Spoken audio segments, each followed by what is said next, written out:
কাক নিজৰ বিশেষ অনুষ্ঠান দৰবাৰলৈ মই প্ৰণয় বৰদলৈ আপোনালোকক জনাইছোঁ স্বাগতম।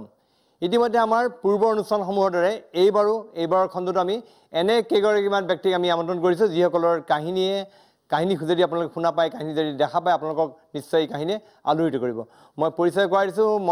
মোৰ এটা আছে ভাস্কৰ তামুলী। এইবাৰ তেখেত মিষ্টাৰ ইণ্ডিয়া হৈছে, কিন্তু ভাস্কৰ তামুলী কাহিনী যদি আপুনি শুনে, তেওঁ আজি কিছু বছৰ আগলৈকে হয়তো 2-3 বছৰ আগলৈ তেওঁৰ শৰীৰৰ ওজন 40 কিলোলৈ হ্ৰাস পাইছিলে। সেইবিলাক বিষয়ে জানিম, কিন্তু তাৰপিছত পৰৱৰ্তী সময়ত গৈ আজি তেওঁ মিষ্টাৰ ইণ্ডিয়া হৈছে আৰু এতিয়া তেওঁ মিষ্টাৰ ইউনিভাৰ্চৰ কাৰণে তেওঁ চেষ্টা চলাই আছে। ভাস্কৰক স্বাগতম জনাইছোঁ। আমাৰ সকলোৰে মৰমৰ গুৱাহাটীৰ অভিনেত্ৰী, কিন্তু বৰ্তমান তেওঁ বলিউডত খোপনিত পৰিছে। তেওঁ হৈছে নাগমাক মই স্বাগতম জনাইছোঁ। নাগমাৰ জীৱন কাহিনী আপোনালোকে শুনিলে আমি জানিম নাগমাৰ পৰা কি কৰিছে, তাই কেনেকৈ কি পৰ্যায়ত গৈ আজি বলিউডত খোপনি পৰিছে এই বিষয়ে জানিম। আমাৰ সৈতে আছে মতিলাল দাস, তেখেতে এসময়ৰ দুৰ্ধৰ্ষ ফুটবলাৰ। তেখেতে অসম দলক তেখেতে প্ৰায় 8 বছৰতে অসমৰ সন্দুক খেলিছে, ভাৰতীয় দলক প্ৰতিনিধিত্ব কৰিছে আৰু বৰ্তমান তেখেতে FCIত আছিলে। তেখেতে বৰ্তমান ফুটবলৰ লগত জড়িত। আৰু আছে দেৱাশিষ ৰয়। তেওঁ অসম সন্তান, কিন্তু তেওঁ বেংগল জানে কলকাতা ময়দান তেওঁৰ ৰজা আছিলে। কলকাতাত তেখেতে 8 বছৰ কাল বেংগল টিমৰ খেলিছে, বেংগল টিমত অধিনায়কত্ব কৰিছে। দেৱাশিষ ৰায় আজি আমাৰ মাজত আছে। মই কিন্তু আৰম্ভণি কৰিব খুজিছোঁ ভাস্কৰ তামুলীৰ পৰা। ভাস্কৰ, মই প্ৰথমতে জানিব বিচাৰিছোঁ, আজি কেইবছৰমান আগলৈকে ভাস্কৰ তামুলীৰ যেতিয়া হঠাৎ তেওঁ সুদৰ্শন অভিনেতা আছিলে, ছবি জগতত অভিনয় কৰি থকা অৱস্থাত হঠাৎ আক্ৰান্ত হৈছিলে পেনক্ৰিয়াটাইটিছ, নহয় জানো? পেনক্ৰিয়াটাইটিছ আক্ৰান্ত হৈছিলে আৰু আক্ৰান্ত হৈ তেওঁৰ শৰীৰৰ ওজন 40 কিলোলৈ হ্ৰাস পাইছিলে। শুনিলে আচৰিত লাগে যে 40 কিলো এজন যুৱকৰ, তেওঁৰ নিচিনা এজন যুৱকৰ 40 কিলো ওজন হ'ব পাৰে, কিন্তু এই 40 কিলো ওজন থকা অৱস্থাত এটা সময়ত তেওঁ এনেকুৱা ভাবিছিল যে আত্মহনন কৰিব। মই যিখিনি খবৰ পাইছিলোঁ যে আত্মহনন কৰিব, এনেকুৱা জাতীয় ভাৱেও তেওঁক আৱৰি পেলাইছিল। তাৰপৰা তেওঁ মুক্ত হৈ তেওঁ শেষত গৈ এতিয়া বৰ্তমান শৰীৰ চৰ্চা আৰম্ভ কৰি বৰ্তমান তেওঁ মিষ্টাৰ ইণ্ডিয়া হ'ল আৰু এইবাৰ তেওঁ 85 কিলো হকা 85 কিলো হকা তেওঁ তাৰমানে শৰীৰৰ ওজন দুগুণতকৈ বেছি কৰি পেলালে। তেওঁ এতিয়া মিষ্টাৰ ইণ্ডিয়া হৈছে, এতিয়া মিষ্টাৰ ইউনিভাৰ্চৰ কাৰণে তেওঁ প্ৰস্তুতি চলাই আছে। মই ভাস্কৰ পৰা জানিব বিচাৰিম কি হৈছিলে, কেনেকৈ মিষ্টাৰ ইণ্ডিয়া হ'লগৈ? প্ৰথমতে মই আচলতে এক্টিং কৰিছিলোঁ, প্ৰফেশ্যনেলি এক্টিং কৰিছিলোঁ। চ' এখন মুনীন বৰুৱাৰ অসমীয়া বোলছবি হোৱাৰ কথা আছিলে, খুব ভাল কনচেপ্ট। বেংককৰ পৰা এজন কম্প'জাৰ হোৱাৰ কথা আছিলে, ফাইট কম্প'জাৰ। চ' তেওঁ আমাক গাইড কৰি আছিলে কিছুমান ফাইটিং ছিকুৱেঞ্চৰ কাৰণে, আমি ইয়াতে প্ৰিপাৰেশ্যন কৰি আছিলোঁ। চ' তেতিয়া কি হ'ল, শ্বুটিঙৰ টাইমটো অলপ আগুৱাই দিয়া হৈছিল। আপোনাৰ সোনকালে হোৱা কথা আছিল, 1 মাহমান সোনকালে হোৱা কথা আছিল। তেতিয়া আমি অলপমান বেছি কষ্ট কৰিছিলোঁ। তেনেকুৱা তাৰ মাজতে মোৰ এদিন পেটৰ বিষ হৈছিল। পেটৰ বিষ সন্ধিয়া আৰম্ভ হৈছিল আৰু কণ্টিনিউৱাছলি বাঢ়ি গৈ আছিল। ৰাতিপুৱালৈ মই সহ্য কৰিব নোৱাৰা হৈ গ'লোঁ। তাৰপিছত মই ভাবিলোঁ যে নহ'ব, ডক্টৰৰ ওচৰত যোৱা ভাল হ'ব। তেতিয়া মই দিছপুৰ হস্পিটেলত গৈছিলোঁ আৰু হস্পিটেল গৈ পাইছোঁ। তেতিয়া মোৰ এনেকুৱা হৈছিল, মই আৰু সহ্য কৰিব পৰা নাছিলোঁ পেইনটো। তেতিয়া এডমিট কৰাইছিলে। এডমিট কৰোৱাৰ ঠিক 1.5 ঘণ্টামানৰ পিছতে মোক ICUত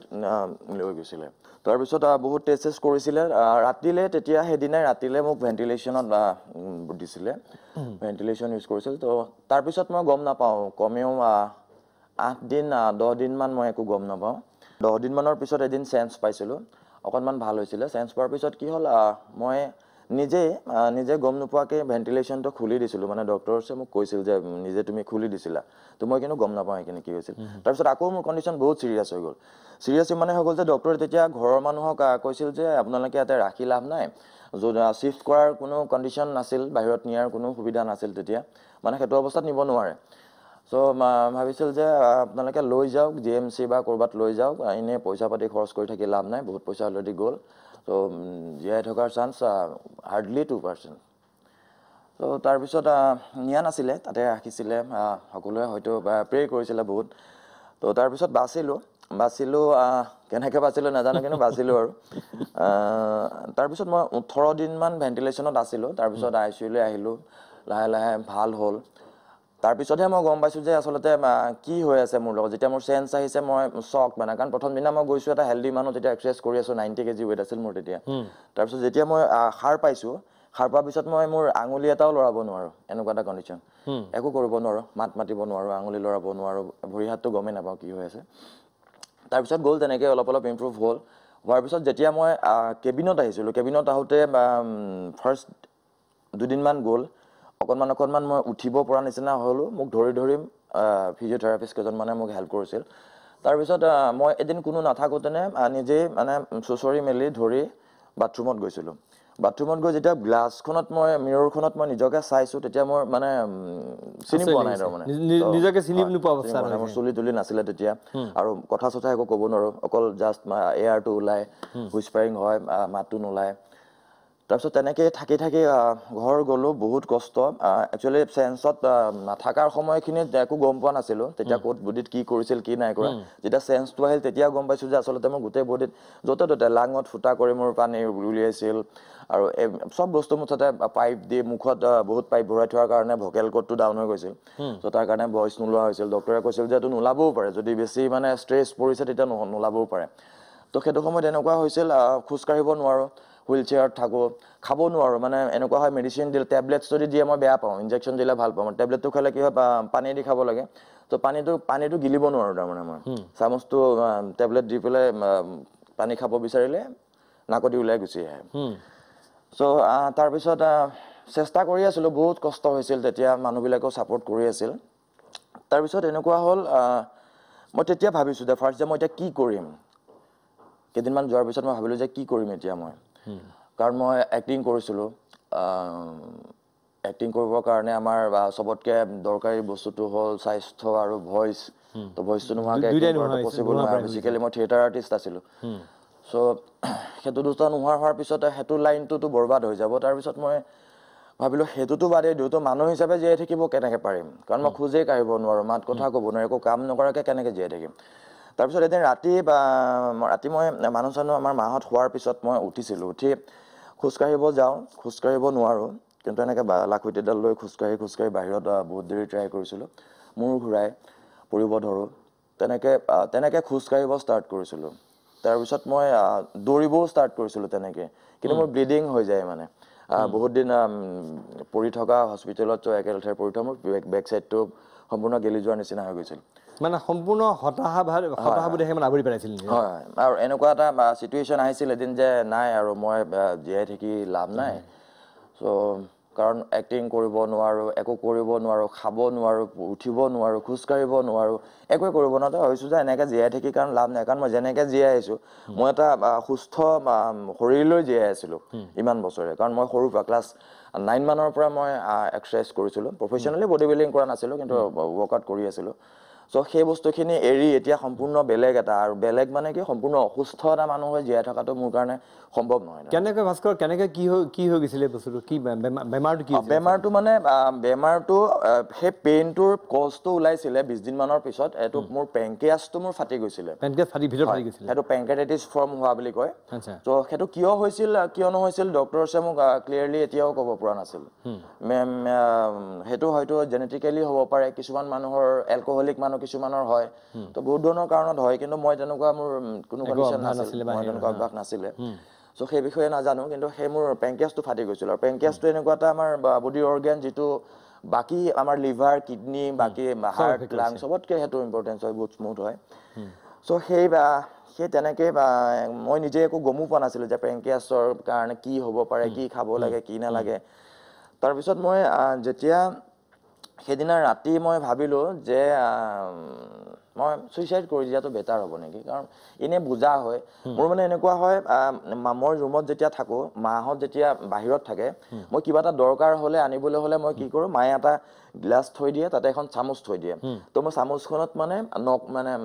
বজাওঁ তেতিয়া মাহঁত আহি যায় ক'ত ঘৰ তোমাৰ হয় মোৰ দেৰগাঁও হয় চ' সেইবিলাক তেনেকৈ এটা লাইফ জীয়াই থকাটো মোৰ মানে মই কেতিয়াও ভবা নাছিলোঁ যেনেকৈ জীয়াই থাকিব পাৰিম চ' মৰি যোৱাটো বেটাৰ হ'ব ত' তাৰপিছত ভাবিলোঁ বহুত কথা আৰু মোৰ দেউতা বহুত সাহসী মানুহ আছিল দেউতা এতিয়া নাই কিন্তু দেউতা বহুত সাহসী মানুহ আছিল তেতিয়া মানে সেইদিনা মই দেউতাৰ কথা খুব মনত পৰিছিল যে তেওঁ মানে মই সৰুৰ পৰা কি হয় দেউতা যদি ক'ৰবাত বাৰীখনত যায় মই মানে পিছে কটাৰী এখন লৈ যোৱা ল'ৰা ত' দেউতাৰ পৰা যি শিকিছোঁ চব দেউতাৰ পৰা শিকিছোঁ ত' দেউতাৰ কথা মনত পৰিলে মই ভাবিলোঁ নাই এবাৰ ট্ৰাই কৰি চাম যদি থাকোঁ জীয়াই থাকোঁ তেতিয়াহ'লে বহুত ভালকৈ থাকিম আৰু যিহেতু মোৰ শৰীৰটো বৰবাদ হৈ গৈছে তো শৰীৰটো মই ইয়াত আগতকেও বহুত ভালকে মানে ভাল কৰিম মানে প্ৰফেচনেলি মই বডিটো এবাৰ মানে আত্মসন্মানৰ চিন্তা আহিছিলে তাৰপিছত দেউতাৰ কথা মনত পৰিলে তাৰপিছত ভাবিলে দেউতাই সাহস দিছিলে তে ভাবো যে মই যদি দেউতাই সাহস দিছে মই যদি জীয়াও ভালকে জীয়াম হয় হয় নিঃসন্দেহে খুব সুন্দৰ নহয় একদম মানে সেই অৱস্থাৰ পৰা মুক্তি পাই আহি মিষ্টাৰ ইণ্ডিয়া হৈছে ধেমালি কথা নহয় কিমান বছৰ আগৰ কথা ভাস্কৰ এইটো 4 বছৰ 4 বছৰ এই 4 বছৰত ভাস্কৰে তেওঁৰ বডি ৱেট কিমান নামিছিলে ভাস্কৰ বডি ৱেট কিমান মোৰ 90 ৰ পৰা হৈছিল 40 90 কিলোৰ পৰা 40 কিলো নামিছে আধাতকৈ কমি গ'ল মই ভাস্কৰৰ পৰা আৰু জানিম ভাস্কৰৰ যাত্ৰাৰ বিষয়ে জানিবলগীয়া আছে কেনেকৈ তেওঁ উদ্ধাৰ পায় আজি এই বছৰ পালে এই বিষয়ে কথা পাতিম মই অকণমান নাগমাৰ ওচৰলৈ আহিছোঁ নাগমা অসমত আছিলে গুৱাহাটীৰ ছোৱালী উলুবাৰীৰ ছোৱালী এটা সময়ত আমি নাগমাক আমি ইয়াত থিয়েটাৰত দেখিছিলোঁ বিভিন্ন নাটক কৰা দেখিছিলোঁ চিৰিয়েল কৰা দেখিছিলোঁ কিন্তু মাজতে নাগমা হঠাৎ নোহোৱা হৈ গ'ল আকৌ এতিয়া বলিউডত আৱিৰ্ভাৱ হৈছে নাগমাৰ বলিউডত ভালকৈ আৱিৰ্ভাৱ হৈছে বলিউডত বহুত চিৰিয়েল কৰিছে মিউজিক ভিডিঅ' কৰিছে ইতিমধ্যে চিনেমা কৰিছে চাউথতো কৰিছে মই নাগমাৰ পৰাই যাত্ৰা জানিব বিচাৰিম কেনেকৈ কি পৰিস্থিতিত নাগমা আজি বলিউডত খোপনি পাতিলে আৰু ইয়াত কি হৈছিলে মোৰ জাৰ্নিৰ বিষয়ে ক'ব গ'লে মই নিজে এনেকুৱা হয় যে মই শব্দ বিচাৰিয়ে নাপাওঁ মই ক'ৰ পৰা আৰম্ভণি কৰিম কিন্তু যিহেতু আপুনি মোক সুধিছে কুৱেশ্যন কৰিছে মই সৰুৰ পৰা মানে ডান্স কৰি খুব ভাল পাইছিলোঁ মই ক্লাছিকেল শিকিছোঁ কথক ভাৰতনাট্যম শিকিছোঁ আৰু semi classical Bollywood jazz contemporary every dance form মই শিকিছোঁ তাৰপিছত মই মডেলিং কৰা ষ্টাৰ্ট কৰিলোঁ আৰু মডেলিঙৰ পিছতে মই এক্টিঙত আহিলোঁ আৰু মোৰ ফাৰ্ষ্ট মিউজিক এলবাম আছিলে আপোনাৰ ধীৰে ধীৰে বুলি বাগানীয়া ছং আছিলে সেইটোৰ পৰা মোৰ এক্টিঙৰ যাত্ৰা আৰম্ভণি হ'ল আৰু আৰম্ভণি কৰোঁতে মই গমেই নাপালোঁ যে কেতিয়া ইমান দীঘল মই সপোন চালোঁ যে নাই মোৰ লাইফত আৰু মই ছেকেণ্ড অপশ্যন নাৰাখোঁ মই এজনী ভাল অভিনেত্ৰী হিচাপে নিজৰ নাম প্ৰতিষ্ঠা কৰিব লাগে আৰু মই এক্টিঙে কৰিম আৰু কাৰণ মোৰ ভাল লাগে নতুন নতুন কাপোৰ পিন্ধি ধুনীয়া মেকআপ কৰি পেলাই ডিফাৰেণ্ট লোকেশ্যনত যাই পেলাই শ্বুটিং কৰা মোৰ খুব ভাল লাগে এতিয়া মই গম পালোঁ যে নাগমাক এতিয়া লাইফত আৰু ছেকেণ্ড অপশ্যন নালাগে নাগমাই ভাবি লৈছে যে ডাঙৰ হৈ তাই এজনী এক্ট্ৰেছ হ'ব তো যিহেতু মই ভাবিয়ে লৈছিলোঁ তে ছেকেণ্ড অপশ্যন একো ৰখা নাই তে মই নিজকে টোটেলি মানে এজনী ভাল অভিনেত্ৰী হ'বলৈ মই ৰেডি কৰিলোঁ কিন্তু মই ফাৰ্ষ্ট থিয়েটাৰত গ'লোঁ এক্টিং হিচাপে থিয়েটাৰ কৰিলোঁ 1 বছৰ আপোনাৰ শ্ৰদ্ধাঞ্জলি থিয়েটাৰ যাৰ নাম আগতে বীণা পানী আছিলে চেঞ্জ কৰি পেলাই শ্ৰদ্ধাঞ্জলি থিয়েটাৰ ৰখা হ'ল তাৰপিছত মই নিউজ লাইভ ৰং ৰেঙনিৰ কাৰণে বিভিন্ন চিৰিয়েল কৰিলোঁ মই ডকুমেণ্ট্ৰিজ কৰিছোঁ হিন্দী আৰু অসমীয়াত মই এংকাৰিঙো কৰিছোঁ নিউজ লাইফৰ কাৰণে ৰামধেনুৰ কাৰণে মানে বিভিন্ন কালচাৰেল ছাইড মই সদায় কণ্টিনিউ কৰি গৈছোঁ কিন্তু মই যিটো বিচাৰিছিলোঁ অসমত যে মই অসমত ভালকৈ এটা ভাল কেৰেক্টাৰ এটা পাওঁ ভাল এখন চিৰিয়েলত মই কণ্টিনিউটি কৰোঁ কিন্তু মই সেইটো টাইমত দেখিলোঁ যে অসমৰ যিবোৰ মই নাম নকওঁ ডাইৰেক্টাৰ্ছ বা প্ৰডিউচাৰ মই তেওঁলোকৰ তাত বহুত গ'লোঁ মই ৰিকুৱেষ্ট কৰিলোঁ যে মোক কাম দিয়ক না মোৰ খুব চিৰিয়েল কৰিবলৈ মন আছে তেওঁলোকে কেতিয়া মানে গুৰুত্ব নিদিলে আৰু মোৰ বেয়া লাগে মই ইমান বছৰৰ পৰা ইমান কষ্ট কৰি আহিলোঁ ইটছ বিন অলমষ্ট 10 বছৰ হ'ল মই কেমেৰা ফেচ কৰা কিন্তু মোক কাম কিয় নিদিয়ে সৰু সুৰা কামটো কৰি আছোঁ বাট ডেটছ নট লাইফ মই ছাইড কেৰেক্টাৰ কৰি পেলাই মই থাকিবলৈ নিবিচাৰোঁ মই বহুত আগুৱাই যাব লাগিব মই বহুতৰ তাত গ'লোঁ বহুত প্ৰডাকশ্যন হাউচত গ'লোঁ আমাৰ অসমত কিন্তু নাই কোনো মোক ভাল কাম নিদিলে ঠিক আছে সৰু এটা কেৰেক্টাৰ আছে একদিনৰ কাম 2 দিনৰ কাম কৰি লোৱা তো মই আৰু একদিন 2 দিনৰ কাম কৰি মোৰ ফিউচাৰ কেনেকৈ ষ্টেবল কৰিম মই ঠিক আছে মই বহুত ডিপ্ৰেশ্যনত গুচি গ'লোঁ আৰু ডিপ্ৰেশ্যনত যোৱাৰ কাৰণে কি হ'ল মই অভাৰৱেইট হৈ গ'লোঁ and I was like 90 kilo weight 90 kilo হৈ গৈছিল ডিপ্ৰেশ্যনত হৈ গ'লোঁ মোৰ এনেকুৱা লাগিলে যে মোৰ তাত একো নাই সেইকাৰণে মই ছাইডৰ সৰু সৰু কেৰেক্টাৰবোৰ পাওঁ মই মেইন লিড ৰোল নাপাওঁ মোৰ তাত কমি আছে মই সেইকাৰণে কি কৰিলোঁ মই মানে একদম এক্টিঙৰ পৰা ব্ৰেক লৈ ল'লোঁ মই কেমেৰা ফেচ নকৰোঁ মই ডান্স নকৰোঁ মই জিম নাযাওঁ মই একো নকৰোঁ মই ঘৰত বহি গ'লোঁ আৰু সেই ঘৰত বহি কান্দোতে মানে মোৰ 90 কিলো ৱেইট অলমষ্ট 6 to 7 মান্থছত 90 কিলো ৱেইট হৈ গ'ল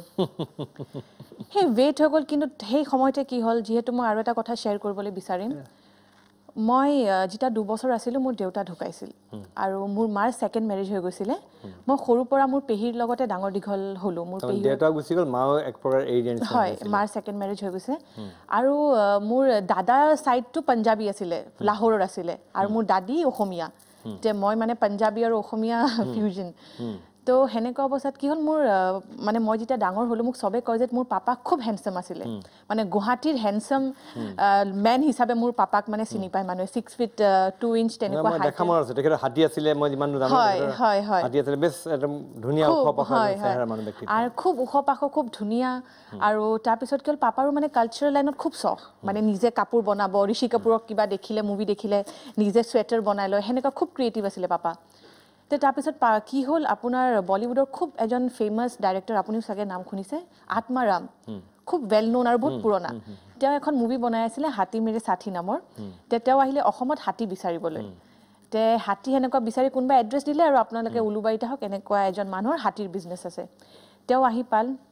ৰাজেশ খানাৰ যিখন আছিলে চল হাতী মেৰে সাথী হয় তেওঁ আহি পালে মোৰ পাপাক দেখিলে এণ্ড পাপাক দেখি পেলাই মানে মানুহে কোৱা কথা আৰু হি ৱাজ স্পীচলেছ মানে তেওঁৰ এই কথা এইটো যে আমি বলিউডত এক্টৰবোৰক ইমান মেকআপ কৰোৱাৰ পিছত ইমান ধুনীয়া হয় বাট অসমত যে এজন এনেকুৱা বিনা মেকআপত ইমান ধুনীয়া মানে মেন এজন আছে ইট ৱাজ আনবিলিভেবল তেওঁ কি কৰিলে মোৰ পাপাক অফাৰ দিলে যে তুমি এটা কাম কৰা আমাৰ লগত বলিউডত বলা তোমাক মুভি কৰাম তোমাক ষ্টাৰ বনাই দিম তে পাপাই ভাবিলে ঠিক আছে ভাল কথা ইমান ভাল অপৰচুনিটি বাট অলমষ্ট সেইটো সময়ত ফেমিলি প্ৰব্লেমছ ফেমিলি ইছ্যু যাব নিদিয়ে মানে দাদীহঁতে নাই আৰু কি চিনেমা কৰিবলৈ এটাই ল'ৰা কি আৰু খুব মাৰিছিলেও পাপাক মানে সেই পাপাৰ সেইটো আহি গ'ল আৰু যে কৰিমেই এতিয়া খুব মাৰো খালে মাৰো খোৱাৰ পিছত আৰু নহ'ল বস্তুটো আৰু মোৰ পাপাৰ পেৰালাইচিছ এটেক হৈ গ'ল কেইবছৰমান পাছত আৰু পেৰালাইচিছ এটেক হোৱাৰ কাৰণে তেওঁ ঢুকাল তাৰপিছত মাৰ ছেকেণ্ড মেৰেজ হৈ গ'ল যে মোৰ তাৰপিছত পেহীয়ে ডাঙৰ দীঘল কৰিলে মোৰ পেহী কথা ক'বা নেকি হয় নিছিম আখতাৰক মই যিমানখিনি জানো he is a national figure আৰু নিছিম আখতাৰ খুব ভাল ৱেল নন মাউণ্টেনিয়াৰ আমাৰ অসমত মাউণ্টেনিং ক্ৰীড়া প্ৰতিষ্ঠা কৰাত নিছিম আখতাৰৰ যথেষ্টখিনি বৰঙণি আছে নিছিম আখতাৰ হয় প্ৰথম গৰাকী মুছলিম মহিলা মানে মাউণ্টেনিয়াৰ ফাৰ্ষ্ট আৰু তাৰ লগতে অসম আন্দোলনৰ অগ্ৰণী নেত্ৰী আছিল অসম আন্দোলনৰ সক্ৰিয় ভূমিকা লৈছিল নিছিম আখতাৰ আমাৰ যিসকল মানুহে জানে অসম আন্দোলনৰ যিসকল জড়িত বৰ্তমানৰ প্ৰফুল্ল মহন্তৰ আৰম্ভ কৰি যিসকল আছে সকলোৱে জানে নিছিম আখতাৰ চেমি আখতাৰ কণ্ট্ৰিবিউশ্যনৰ কথা আৰু তেওঁক আপোনাৰ ডটাৰ অফ হিমালয়ও কৈছিল ডটাৰ অফ হিমালয় তেওঁ কাৰণ ইণ্ডিয়ান মাউণ্টেনিং ফাউণ্ডেশ্যনৰ তেওঁ গভৰ্ণিং কাউন্সিলৰ মেম্বাৰ আছিল তেওঁ আৰু ইণ্ডিয়ান মাউণ্টেনিং ফাউণ্ডেশ্যন আমাৰ গোটেই ইণ্ডিয়াতেই তেওঁ মাউণ্টেনিং আৰু এডভেঞ্চাৰ স্পৰ্ট তেওঁলোকে কণ্ট্ৰল কৰে যেনেকৈ BCCI ক্ৰিকেট কৰে অল ইণ্ডিয়া ফুটবল ফেডাৰেশ্যনে ফুটবল কৰে মাউণ্টেনিঙৰ সেইটো গভৰ্ণিং বডি আৰু বাইদেউ তাত গভৰ্ণিং কাউন্সিল এবাৰ 10 বছৰ অধিক কাল তাত গভৰ্ণিং কাউন্সিল মেম্বাৰ আছিল আৰু বাইদেউ সকলো ভাৰতৰ আগশাৰী নহয় বিশ্বৰ আগশাৰী মাউণ্টেনিয়াৰ সকলোৱে বাইদেউৰ যোগাযোগ ৰক্ষা কৰিছিলে হয় কাৰণ মই যেতিয়া মই তেওঁৰ লগত ডাঙৰ দীঘল তেওঁ মোক কৈলে মই ডাঙৰ হ'লোঁ মই তাইক ক'লোঁ আৰু মই এতিয়া দিল্লীত পঢ়িম তেওঁ মোক দিল্লীত পঠালে মই পঢ়িলোঁ আজিলৈ কেতিয়াও মই না শুনা নাপালোঁ তেওঁৰ মুখত আৰু তেওঁৰ মানে এটাই কথা যে মই সেইটো সময়ত ওলাইছিলোঁ যেতিয়া ছোৱালী মানুহ নোলায় আৰু মই যিটো প্ৰফেশ্যনত আছোঁ মাউণ্টেনিয়াৰিং মানুহে মোক জোকাই যায় যে মানে লাইট পষ্টটো বগা বহুত ক্ৰিটিচাইজ কৰিছে মানুহে মোক এই বৰ আহিছে কি পাহাৰ উঠিব কিন্তু মই সেই ক্ৰিটিচিজমখিনিক মটিভেশ্যন হিচাপে ল'লোঁ আৰু যিহেতু মোৰ মায়ে মোক ছাপোৰ্ট কৰিছিলে মই আগবাঢ়ি গ'লোঁ তেওঁ মোক সদায় শিকালে আৰু মোক সদায় কয় যে লাইফত তুমি কেতিয়াও নাহাৰিবা ডাজেণ্ট মেটাৰ তোমাৰ আগত যিমান প্ৰব্লেমছ নাহক কিয় তুমি যদি হাৰি গ'লা ন চব বস্তু তোমাৰ লগত হাৰিব সেইকাৰণে সদায় নিজকে ইমান টাফ ৰাখা যে যি বেয়া সময় আহিছে ন সেই বেয়া সময় তোমাৰ লগত হাৰি যাক তেওঁ everything was fine in my life মই খুব ধুনীয়াকৈ তেওঁৰ ছাপোৰ্টত গোটেইখিনি হ'ল তেওঁ মোক সপোনটো মই দেখিছিলোঁ যিহেতু অভিনেত্ৰী হ'ম কিন্তু আৰু এটা সপোন তেওঁ মোক দেখিবলৈ দিলে যে তুমি বম্বে যোৱা আৰু মই খুব হেপ্পী আৰু গড মানে ফাইনেলি বম্বে যাম চিটি অফ ড্ৰিম আৰু কাৰণ মোৰ মনত এটা বস্তু আছিলেই যে অসমত মই ইমান কাম বিচাৰিলোঁ ইমান সৰুৰ পৰা কাম কৰি পেলাই কিন্তু কিয় মোক অসমৰ মানুহবোৰে মানে আঁকোৱালি নল'ল কিয় মোক ভাল কাম এটা নিদিলে তে সেইটো এটা জিদু আছিল যে এটা সময়ত মই কেতিয়াবা এনেকুৱা অসৎ প্ৰস্তাৱ আহিছিল নেকি বা এনেকুৱা ধৰণৰ যিবিলাক আজিকালি শুনি থাকোঁ একজেক্টলি আহিছিলে খুব ভাল নামৰ পৰা আহিছিলে যিহেতু নামটো মই নলওঁ খুবেই সাংঘাতিক মানে ক'ব গ'লে অসমৰ 2-3টা যদি ৰিনাউণ্ড আছে তাৰ মাজত এজনৰ পৰা আহিছিলে এটা ভয়ংকৰ এটা অভিযোগ বৰ্তমান সময়ত আজি নক আমি নাগমাৰ এই বলিউড যাত্ৰা জানিম আৰু ইণ্টাৰেষ্টিং ঘটনা যে ভাস্কৰ তামুলীয়ে 90 কিলোৰ পৰা নামি আহি পেলাই 40 কিলো হৈছিলে আৰু নাগমাই 40 কিলো বা 50 কিলোৰ পৰা গৈ 90 কিলো হৈছিলে দুইজনৰ ৱেইটৰ এনেকুৱা উল্টা পাল্টা হৈছিলে আৰু আছে আমাৰ সৈতে আমি প্ৰখ্যাত আমাৰ দেশৰ আগশাৰীৰ ফুটবল খেলুৱৈ তেখেত দেৱাশিষ ৰায় এতিয়া দেখিলে তেখেতক বিভিন্ন অসুখৰ কাৰণে তেখেতৰ এইটো হৈ অৱস্থা কিন্তু তেখেতে দেখিলে কোনো ক'ব নাই এসময়ত দেশৰ এগৰাকী আগশাৰীৰ দুৰ্দৰ্শ ফুটবলাৰ আছিলে ভাৰতবৰ্ষক বহুবাৰ প্ৰতিনিধিত্ব কৰিছে তেখেতৰ কাহিনী শুনিম মতিলাল দাসৰ কাহিনী শুনিম কিন্তু তাৰ পূৰ্বে মই লৈছোঁ খন্তেক সময়ৰ বাণিজ্যিক বিৰতি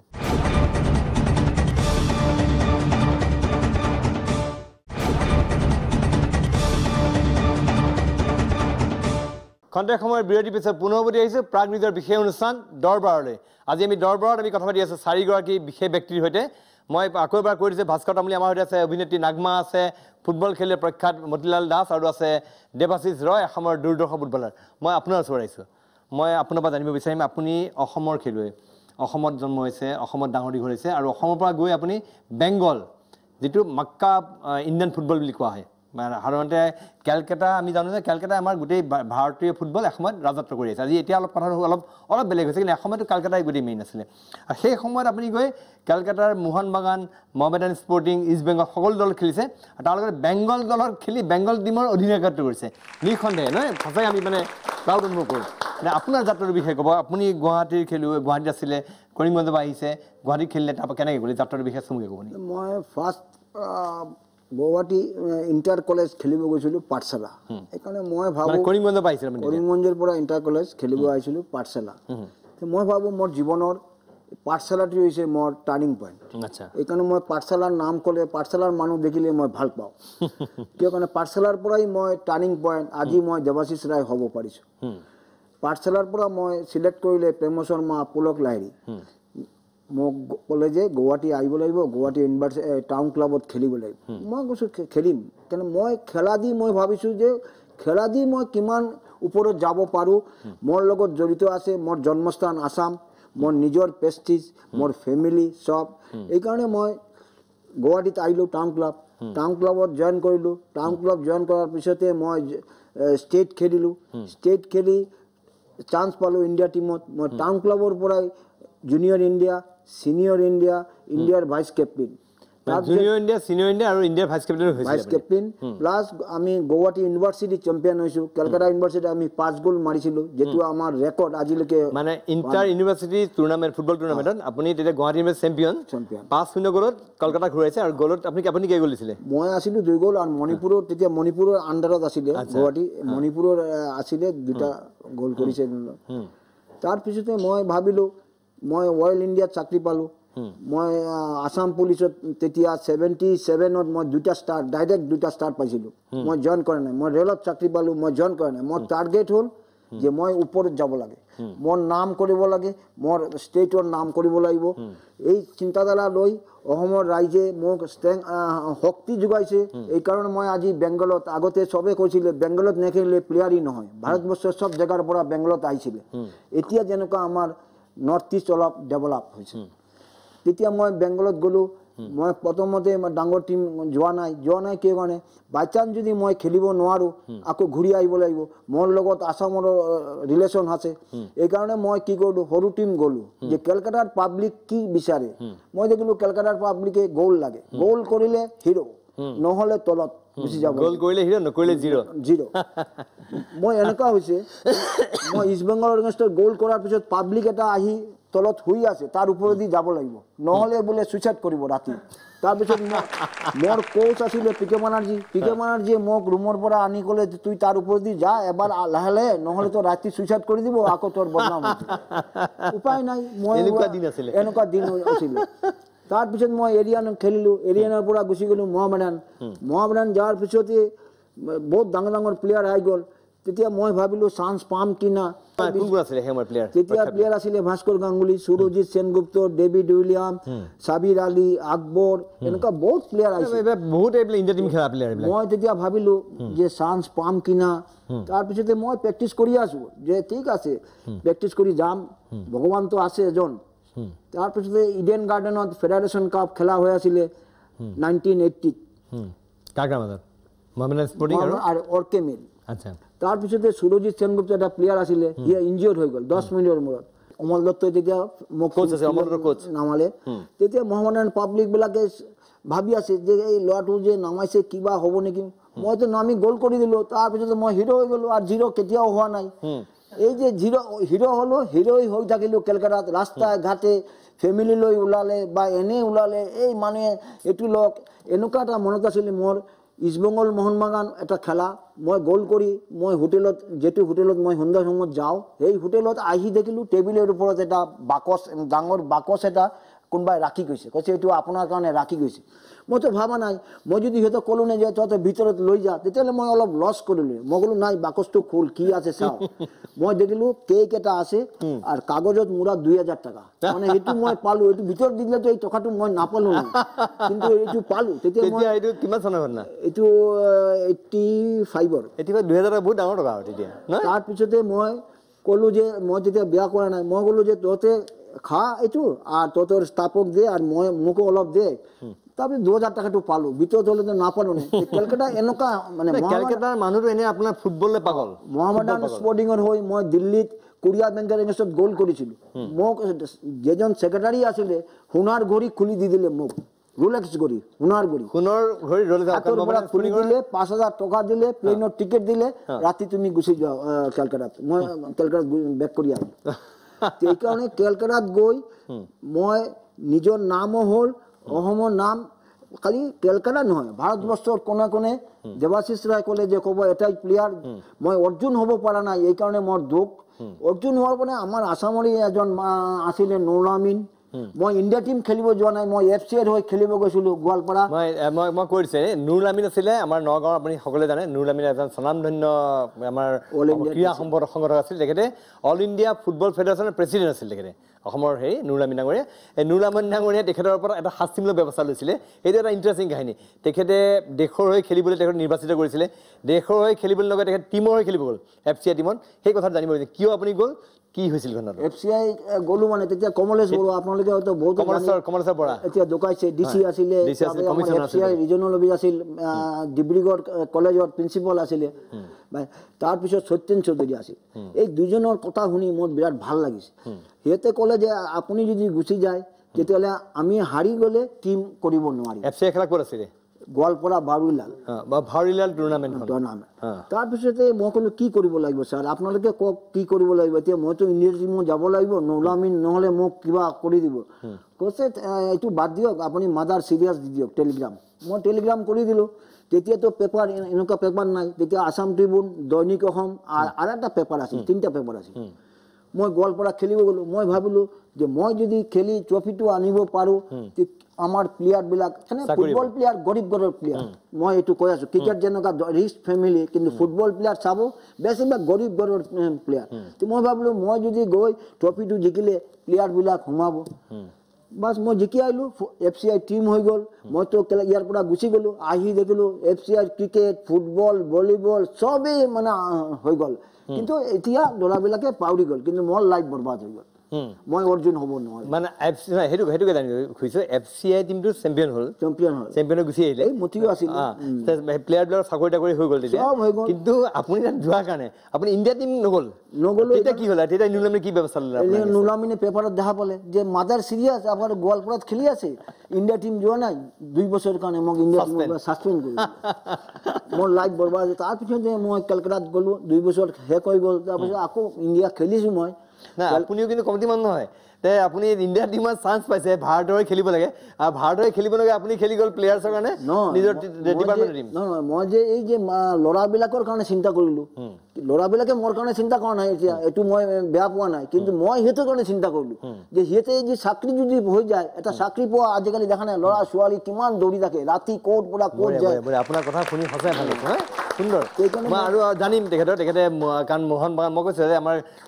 মাক্কা মানে ইণ্ডিয়ান ফুটবল মোহন বাগান team Mohammedan sporting east Bengal team সকলো দলত খেলিছে তেখেতে ইণ্ডিয়া টিমত খেলিছে তেখেতে বেংগল টিমৰ কেপ্টেইন ভাবিলে আছিলে অসমৰ মানুহ এজন গৈ বেংগল টিমত কেপ্টেইন হৈছে শৰৎ দাসৰ পিছত মই যে অসমৰ পৰা বেংগলৰ কেপ্টেইনশ্বিপ কৰিছোঁ বেংগল কেপ্টেইন টিয়াও আছিলে আমাৰ ইণ্ডিয়া টিমৰ কেপ্টেইন বেংগল টিমৰ কেপ্টেইন আছিলে মোহন বাগানো খেলিছে শৰৎ দাসো খেলিছে মই শৰৎ দাসক দেখা পাইছোঁ কিন্তু টিয়াওক মই দেখা পোৱা তাৰ পৰৱৰ্তী কিন্তু আমাৰ আৰু যে প্লেয়াৰ ওলাব এনেকুৱা সন্দেহ আছে মই আপোনাৰ কাহিনী আৰু অকণ জানিম আৰু কাহিনী জানিবলগীয়া বহুত ইণ্টাৰেষ্টিং ঘটনা আছে মতিলাল দাস আপোনাৰ ওচৰলৈ আহিছে আপুনিও ফুটবল খেলিছে 8টাকৈ বছৰ আপুনি অসমক প্ৰতিনিধিত্ব কৰিছে চন্দ্ৰ ছবিত অসম দলৰ অধিনায়কো আছিলে আপোনাৰ জাৰ্ণিটোৰ বিষয়ে অলপ ক'ব নেকি মোৰ খেলৰ জীৱনটো প্ৰথম মই আমি একেই ডিষ্ট্ৰিক্টৰ এতিয়া একেলগে আমি খেলোঁ ফাৰ্ষ্ট মই 70 ইয়াতে আছাম যিটো স্কুল গেমছ হয় সেইমতে মই আছাম ৰিপ্ৰেজেণ্ট কৰিছোঁ ফুটবলৰ হৈ সেই মোৰ আমাৰ টিমত ধৰক টেবুল টেনিছ টিম আছিলে চব একেলগে ইণ্টাৰনেশ্যনেল গেমছটো চব ভাগ হৈছে তেতিয়া চব অল একেলগে ফুটবল টেবুল টেনিছ চব একেলগে হয় সেই মোৰ সেই মনালিছা বৰুৱা সিহঁতেও আছাম টিম হৈ ৰিপ্ৰেজেণ্ট কৰিছে তাৰপিছতে সেইটো আমি নেশ্যনেল খেলিছোঁ গান্ধীনগৰ সেই সময়ত নেশ্যনেল স্কুল গেমছত আমাৰ আছাম টিম 3rd পজিশ্যন পাইছে ব্ৰঞ্জ মেডেল পাইছে সেইটো মানে এই সময়ত বহুত ভাল প্লেয়াৰ এতিয়া ওলাইছিল খেলিছে বহুত ল'ৰাবিলাক এতিয়া নাই ডিব্ৰুগড়ৰ বহুত ল'ৰা ভাল ল'ৰা আছিলে তো তেখেতসকলৰ নাই আজিকালি হেৰল টেৰল বহুত ল'ৰা ইহঁতে নাই আজিকালি ধৰক খেলা পাত দিছে তাৰপিছত মই আহিলোঁ একেলগে আমি ইণ্টাৰ কলেজ খেলিলোঁ পাঠশালা ইও আহিলে যেতিয়া গুৱাহাটী আহিলোঁ ইয়াতে তেখেত অহাৰ পিছতে ময়ো একেলগে গুৱাহাটী টাউন ক্লাবত আহিলোঁ গুৱাহাটী টাউন ক্লাবৰ পৰা আমাৰ ৰিপ্ৰেজেণ্টেশ্যন আৰম্ভ হ'ল এই ছিনিয়ৰ ইণ্টাৰ ডিষ্ট্ৰিক্ট তাৰপিছত সন্তোষ ট্ৰফি এইবিলাক আৰম্ভ হ'ল সেই সময়তে আমাৰ গুৱাহাটী ইউনিভাৰ্চিটিও খেলিলোঁ যি বছৰ গুৱাহাটী ইউনিভাৰ্চিটি চেম্পিয়ন হৈছে সেই বছৰ মই সেইটো মেম্বাৰ হৈছোঁ এইবিলাক কিছুমান গুৱাহাটী বিশ্ববিদ্যালয়ৰ সম্ভৱতঃ আৰু চেম্পিয়ন হোৱা নাই নেকি আন্তঃবিশ্ববিদ্যালয় গুৱাহাটী ইউনিভাৰ্চিটি এবছৰ হৈছিলে সেই সময়ত যিহেতু আছিলে আমাৰ ধৰক এই কেপ্টেইন আছিলে তচন বৰা দীপক লেম্বু গ'লকিপাৰ সেই সময়তে বহুত আগত এই 71 এই সময়তে একেলগে আছিলে মণিপুৰ কলেজ এইবিলাক চব গুৱাহাটী ইউনিভাৰ্চিটি কলকাতালৈ গুচি গ'ল খেলিবলৈ আপুনি নগ'ল মোৰ দেশৰ কিবা কাৰণেতো নহয় আৰু বস্তুটো যাব লগা হৈছিল কিন্তু চেষ্টাও কৰিছিলোঁ যিয়ে নহ'ল হিৰোতে বস্তুটো এইবিলাকতো তাৰপিছত মই ইয়াতে থাকিলোঁ continue 75 over 82 continue senior national খেলা সন্তোষ ট্ৰফি যিটো লাষ্ট যি এক বছৰ মই লাষ্ট কেপ্টেইনশ্বিপো কৰিলোঁ তাৰপিছত ইয়াতে আমাৰ খেলাৰ মাজে মাজে গুৱাহাটী টাউন ক্লাব সেই সময়তো প্ৰমিনেণ্ট অসমৰ ফুটবলৰ মাজতে গুৱাহাটী টাউন ক্লাব মহাৰণা এইবিলাক খেলা মানে এটা ডাঙৰ কথা আৰু ঠিক আছে মই আপোনাৰ ওচৰলৈ আৰু আহিম আপোনাৰ পৰা জানিবলগীয়া আছে মই আকৌ এবাৰ মই ভাস্কৰৰ ওচৰলৈ আহিছোঁ ভাস্কৰৰ পৰা মই জানিব বিচাৰিম ইতিমধ্যে ভাস্কৰে ক'লে যে তেওঁ এটা সময়ত আত্মসন্মানৰ পৰ্যায়লৈ গৈছিল চিন্তা কৰিছিল তাৰপিছত তেওঁ মুক্তি পালে দেউতাকৰ কথা ভাবি এটা ইতিবাচক ভাৱেৰে তেওঁ আৰম্ভ কৰিলে সেই জাৰ্ণিটো সেই ষ্ট্ৰাগলটো যে 40 কিলো হৈ যোৱা শৰীৰটো যিটো জকা হৈ গৈছিলে সেই শৰীৰটোক কেনেকৈ আকৌ এই বৰ্তমান অৱস্থালৈ ৰূপ দিয়াত কি কৰিলা কেনেকৈ হ'ল সম্ভৱ যেতিয়া মই অলপমান সুস্থ হ'লোঁ তেতিয়া মই দেৰগাঁৱৰ পৰা আকৌ গুৱাহাটী গুচি আহিলোঁ তাৰপিছত মই আকৌ মাজে মাজে চেকআপত গৈ থাকোঁ তেতিয়া মই ডক্টৰক সোধোঁ যে মই কি খাম কাৰণ যিটো মানুহে মই আগতে দিনটোত 15-20টা এগ হোৱাইট লওঁ চিকেন খাওঁ 400 grams ফ্ৰুটছ খাওঁ ভেজিটেবলছ খাওঁ বহুত খাওঁ প্ৰটিন নিয়াৰ এবাউট 200 grams প্ৰটিন মই ডেইলি খাওঁ ৱে প্ৰটিন খাওঁ চ' তেতিয়া তেওঁলোকে কৈছিল যে দিনটোত মাত্ৰ এটা এগ হোৱাইট খাব পাৰিব আৰু সপ্তাহটোত মাত্ৰ 3 পিচমান চিকেন চ' মই তেতিয়া কৈছিলোঁ যে এইটো খাই মই জীয়াই থাকিব নোৱাৰিম চ' তাৰপিছত নাই তেওঁলোকে ক'লে নহয় এনেকুৱা কথা তোমাৰ এইটো খাব নোৱাৰিবা আৰু যেতিয়া মই বেছি মানে তেওঁলোকক সুধি থাকোঁ ডিটেইলছত তেতিয়া তেওঁলোকে কয় যে এইটো শুনিবলৈ বেয়া হয় তেওঁলোকে তেতিয়া কৈছিল যে আপুনি নেটত চাই ল'ব চ' ইণ্টাৰনেটত চাই ল'ব বুলি ক'লে অভিয়াছলি এটা পেচেণ্টৰ কনফিডেঞ্চ লেভেলটো বহুত ল'ৱে হৈ যাব যেতিয়া এজন সন্মুখত ছিনিয়ৰ ডক্টৰ এজনে যেতিয়া সেইটো কথা কৈ দিয়ে চ' তেতিয়া মই অকণমান হতাশ হৈছিলোঁ তথাপি যেতিয়া ভাবি লৈছোঁ যে নাই মই ফাইট কৰিম তো তেতিয়া মই এইবিলাক কথা ইমান মাইণ্ড কৰা নাই তাৰপিছত মই দিল্লী গৈছিলোঁ দিল্লীৰ গংগাৰাম হস্পিটেলত গৈছিলোঁ তাতে অনিল আৰোৰা বুলি এজন ডক্টৰে মোক বহুত হেল্প কৰিছিল মোৰ এগৰাকী বা অপৰাজিতা ভূঞা তেখেতে মোক তেওঁৰ লগত চিনাকি কৰাই দিছিল চ' তেওঁ মোক বহুত হেল্প কৰিছিল তেওঁ মোক গোটেই বেমাৰটোৰ বিষয়ে বুজাইছিল মই তাতে 10 দিনমান আছিলোঁ তেওঁ মোক বেলেগ ধৰণৰ পেংক্ৰেটিছ পেচেণ্ট মোক দেখাইছিল মানে ICUত থকা ভেণ্টিলেশ্যনত থকা কেবিনত য'ত এডমিট হৈ আছে চ' কাৰ কেনেকৈ কিয় হৈছে কি নহৈছে ৰিপৰ্টছবিলাক মোক দেখাইছিল তাৰপিছত মোক তেওঁ 2টামান মেডিচিন দিছিল আৰু তাৰপিছৰ পৰা মই তেওঁৰ লগত সম্পৰ্ক ৰাখিছিলোঁ মই ঘূৰি আহিলোঁ অসমলৈ তাৰপিছত মই কি কৰিছিলোঁ আপোনাৰ বিষয়টোৰ ওপৰত পঢ়িছিলোঁ মানুহৰ মই এতিয়া ভাবোঁ যে যিকোনো কামেই কৰিলে সেই বস্তুটোৰ ওপৰত যদি ষ্টাডি কৰা যায় বহুত ইজি হৈ যায় বেলেগৰ ওপৰত ডিপেণ্ড কৰাতকৈ তাৰপিছত মই পেংক্ৰেটিছৰ ওপৰত বহুতখিনি ষ্টাডি কৰিছিলোঁ নেচাৰেল ফুডৰ ওপৰত বহুতখিনি মই ষ্টাডি কৰিছিলোঁ তাৰপিছত দেখিলোঁ যে লাহে লাহে মই ভাল হওঁ আৰু তেওঁক মই পঠাওঁ কিবা এটা যদি মোৰ কনফিউজন থাকে মই হোৱাটছআপ কৰোঁ তেওঁক পঠাওঁ তেওঁ মোক ৰিপ্লাই কৰে যে এইটো ল'ব পৰা খুব ভাল ডক্টৰ এজন ডক্টৰ হিচাপে বা মোৰ মানে এগৰাকী পেচেণ্ট হিচাপে মই সেইটো বিচাৰে মানে চবেই বিচাৰে এজন ডক্টৰৰ পৰা যিটো অসমত মই পোৱা নাছিলোঁ তাৰপিছত আপোনাৰ মই লাহে লাহে জিমত যোৱা ষ্টাৰ্ট কৰিলোঁ প্ৰথমতে একদম সৰুৰ পৰা খোজ কঢ়াৰ পৰা আৰম্ভ কৰিছোঁ বেছিকৰ পৰা যিখিনি কৰিছিলোঁ সেইখিনি মই পাহৰি গ'লোঁ কাৰণ সেইখিনিক লৈ পেলাই দুখ কৰি থাকি লাভ নাই যে আগতে আমুক কৰিছিলোঁ তো মই সেইটো কনচেপ্ট বাদ দিছিলোঁ চ' ভাবিছিলোঁ যে মই নতুন মোৰ এইটোৱেই মোৰ বেছ তো ইয়াৰ পৰা মই আৰম্ভ কৰিম তাৰপিছত মই লাহে লাহে আৰম্ভ কৰিলোঁ আৰম্ভ কৰাৰ পিছত তেতিয়া মোৰ প্ৰব্লেমছবিলাক আহিছিলে আমি আগতে ধৰক কিছুমান ছাপ্লিমেণ্টছ ইউজ কৰোঁ প্ৰটিনবিলাক আমি বেছি খাব লাগে মাছল গেইনৰ কাৰণে তো মই এতিয়া ভাবিলোঁ যে কি খাম এতিয়া আজিকালিতো কি হয় বা মেক্সিমাম ল'ৰা ছোৱালী সাপ্লিমেন্টছ ষ্টেৰইডছ হৰম'নছ এইবিলাকৰ ওপৰত ডিপেণ্ড কৰে পাউডাৰ লৈ আজিকালি তো মই তেতিয়া পঢ়িছিলোঁ যে কোনটো নেচাৰেল ফুডত কি থাকে কিমান কি থাকে প্ৰটিনছ হওক মিনাৰেলছ ভিটামিনছ কাৰ্বছ কিমান কি থাকে গোটেইখিনি মই ষ্টাডি কৰিছিলোঁ তাৰপিছত মই কি কৰিলোঁ নেচাৰেলি মই চ'ৰ্চবিলাক ল'বলৈ ষ্টাৰ্ট কৰিলোঁ প্ৰটিন চ'ৰ্চ হওক কাৰ্ব চ'ৰ্চ হওক যিয়ে নহওক আৰু এটা বস্তুত কনচেনট্ৰেট কৰিছিলোঁ আমাৰ ইণ্ডিয়ান হাৰ্বছবিলাক বা অসমতে থকা হওক বা যিখিনি আমি পাই থাকোঁ যেনেকৈ আপোনাৰ আমাৰ বহুত দৰকাৰী বস্তু থাকে কিছুমান ডালচেনি হওক আমাৰ আপোনাৰ আদা হওক বা নহৰু মানিমুনি কিবা কিবি এনেকুৱা ধৰণৰ বহুত মানে আমাৰ ঔষধি আছে আছে যিখিনি আমি ব্যৱহাৰ কৰি পেলাই আমি ইণ্টাৰনেল অৰ্গেনবিলাক বহুত ষ্ট্ৰং কৰিব পাৰোঁ যিটো আমি নাজানো আচলতে আমাৰ ঘৰতেই থাকে আমাৰ কিচেনতে থাকে বহুত বস্তু কিন্তু আমি নাজানো সেইখিনিৰ উপকাৰিতাখিনি কি চ' সেইখিনি ষ্টাডি কৰি মই নিজক ইম্প্ৰুভ কৰিছিলোঁ আৰু তেতিয়া যিটো ৰিজাল্ট পাইছিলোঁ আগতকৈ মই ভাল পাইছিলোঁ তেতিয়া মই মহাদেৱ ডেকা ছাৰৰ তাত এক্সাৰচাইজ কৰিছিলোঁ তো তেওঁৰ লগত শ্বেয়াৰ কৰোঁ তেওঁ তেনেকুৱা এটা চিটুৱেশ্যন আছিলে এটা টাইমত তো তেওঁৰ লগত শ্বেয়াৰ কৰোঁ চ' তেওঁক মানে মই তেতিয়া কওঁ যে নাই মোৰ এইটো বস্তু এতিয়াহে ভাল লাগিছে আগতে যিটো আছিল আৰু মই তাৰপিছত প্ৰত্যেকটো বস্তুৱে মই পজিটিভলি ল'ব ষ্টাৰ্ট কৰিছিলোঁ আৰু ভাল লাগিছিল এনজয় কৰিছিলোঁ মানে এনেকুৱা ধৰক মই যে কিবা কিবি খাব নোৱাৰোঁ সেইটো মোৰ এনেকুৱা ফিল হয় যে এইখিনি খাব নোৱাৰোঁ কাৰণে মোৰ হেল্থটো ভাল হৈ আছে কাৰণ আগতে যেতিয়া খাব পাৰোঁ যে মোৰ একো নাই বেমাৰ আজাৰ তেতিয়া আমি যিটো বস্তু খাই দিওঁ বাহিৰত যাওঁ ফাষ্টফুড খাই দিওঁ চেনি খাই দিওঁ নিমখ খাই দিওঁ বহুত আমি কোনো কোৱাণ্টিটি নাৰাখোঁ তো এতিয়া হোৱাৰ পিছত কি হয় কনচিয়াছ হৈ থাকোঁ যে এইখিনি বস্তু মই খাব নালাগে তো মই ভাবোঁ যে এটা বেমাৰ থাকিলে ভাল হয় আৰু এনেকুৱা মই যিমান দূৰ জানো মানে কি বেমাৰ হৈ মানুহ নমৰে পৃথিৱীত বহুত কম বেমাৰ আছে যিকেইটা হৈ মানুহ মৰিব পাৰে বেমাৰ হৈ মানুহ নমৰে আৰু মানুহ মৰে বেয়া বস্তু খাব নাজানি আমি ভাবোঁ যে আমি খাই আছোঁ আমি ঠিকে আছোঁ নৰ্মেল খানা খাই আছোঁ হয়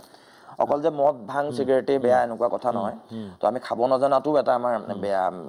হেৰি চ' তাৰপিছত কি হ'ল বডি বিল্ডিং কেতিয়াবা আৰম্ভ কৰিছা সেইটো আৰম্ভ কৰিছিলোঁ মই মোৰ বেমাৰৰ 2 বছৰ পিছত মানে আজিৰ পৰা 2 বছৰ আগত তো মই তেতিয়া ভাবিলোঁ যে নাই মই প্ৰফেশ্যনেলি বডি বিল্ডিং কৰিম তো তেতিয়া কি হয় বডি বিল্ডিঙত আমাৰ মাচলবিলাক গেইন কৰিবৰ কাৰণে প্ৰটিনটো বহুত এচেঞ্চিয়েল হয় কিন্তু মই প্ৰটিনটো বহুত বেছি খাই দিব নোৱাৰোঁ কাৰণ যিটো মোৰ ডাইজেষ্টিভ এনজাইম পেংক্ৰিয়াছৰ পৰা ওলায় প্ৰডিউচ হয় চ' সেইটো বস্তু ইম্বেলেঞ্চ হৈ যাব যদি মই বেছি লোড দি দিওঁ চ' গ্ৰেজুৱেলি মই ট্ৰাই কৰি থাকোঁ এদিন বহাওঁ 2 গ্ৰাম 3 গ্ৰাম এনেকৈ বহাই দেখিছোঁ যে মই এডজাষ্ট হৈ গৈ আছোঁ তো তাৰপিছত দেখিলোঁ যে মোৰ ইম্প্ৰুভমেণ্টটো আগতকৈ বহুত ভাল হৈছে তাৰপিছত আপোনাৰ এখন খেল খেলিম বুলি ভাবিলোঁ এদিন প্ৰথমতে নাছিলে কনফিডেঞ্চ মহাদেৱ ডেকা হওক মোৰ দাদা হওক আৰু এনেকৈ মোৰ ফ্ৰেণ্ডছবিলাক তেওঁলোকে মোক বহুত ছাপোৰ্ট কৰিছিল চ' প্ৰথমখন খেল খেলিছিলোঁ তাৰপিছত ভাবিলোঁ মই তেতিয়া ভাবিছিলোঁ যে মই নেশ্যনেল লেভেললৈকে খেলিম সেইখন খেল খেলাৰ পিছত ভাবিছোঁ মই নেশ্যনেল লেভেলত খেলিম আৰু গ'ল্ড মই জিকিম সেইদিনা মই ভাবিছিলোঁ ঠিক আছে মই এই পইণ্টত আহিম যে গ'ল্ড জিকিম গ'ল্ড জিকাৰ সংকল্প ইতিমধ্যে ল'লে তেওঁ নিজৰ ইমিউন ছিষ্টেমটো অলপমান ষ্ট্ৰং কৰি লৈছে কৰিলে তেওঁ নিজে ভাবিলে যে মই স্বৰ্ণ জয় কৰিব পাৰিম এই বিষয়ে আৰু কথা পাতিব লগা আছে নাগমাৰ পৰা পাতিবলগীয়া আছে নাগমাই কেনেকৈ গৈ যে পিতৃৰ হাৰা হ'ল একদম শৈশৱতে আৰু তাৰপাছত তেওঁ মাতৃৰ একবাৰ তেওঁ অনাদিত এটা সন্তান তাৰপাছত তেওঁ গৈ আজি এই পৰ্যায় পাইছে এই বিষয়ে কথা পাতিম আৰু দেৱাশিষ ৰায় আৰু মতিলাল দাসৰ সৈতেও কথা পাতিবলগীয়া আছে কিন্তু মই লৈছোঁ খন্তেক সময়ৰ বাণিজ্যিক বিৰতি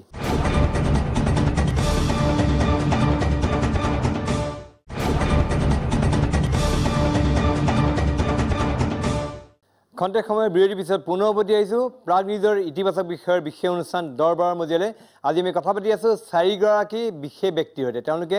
জীৱনৰ প্ৰত্যাহ্বান নেওচি জীৱনৰ বাধা বিঘিনি নেওচি তেওঁলোকে সাফল্যৰ শিখৰত দুজনে অতিক্ৰমী ইতিমধ্যে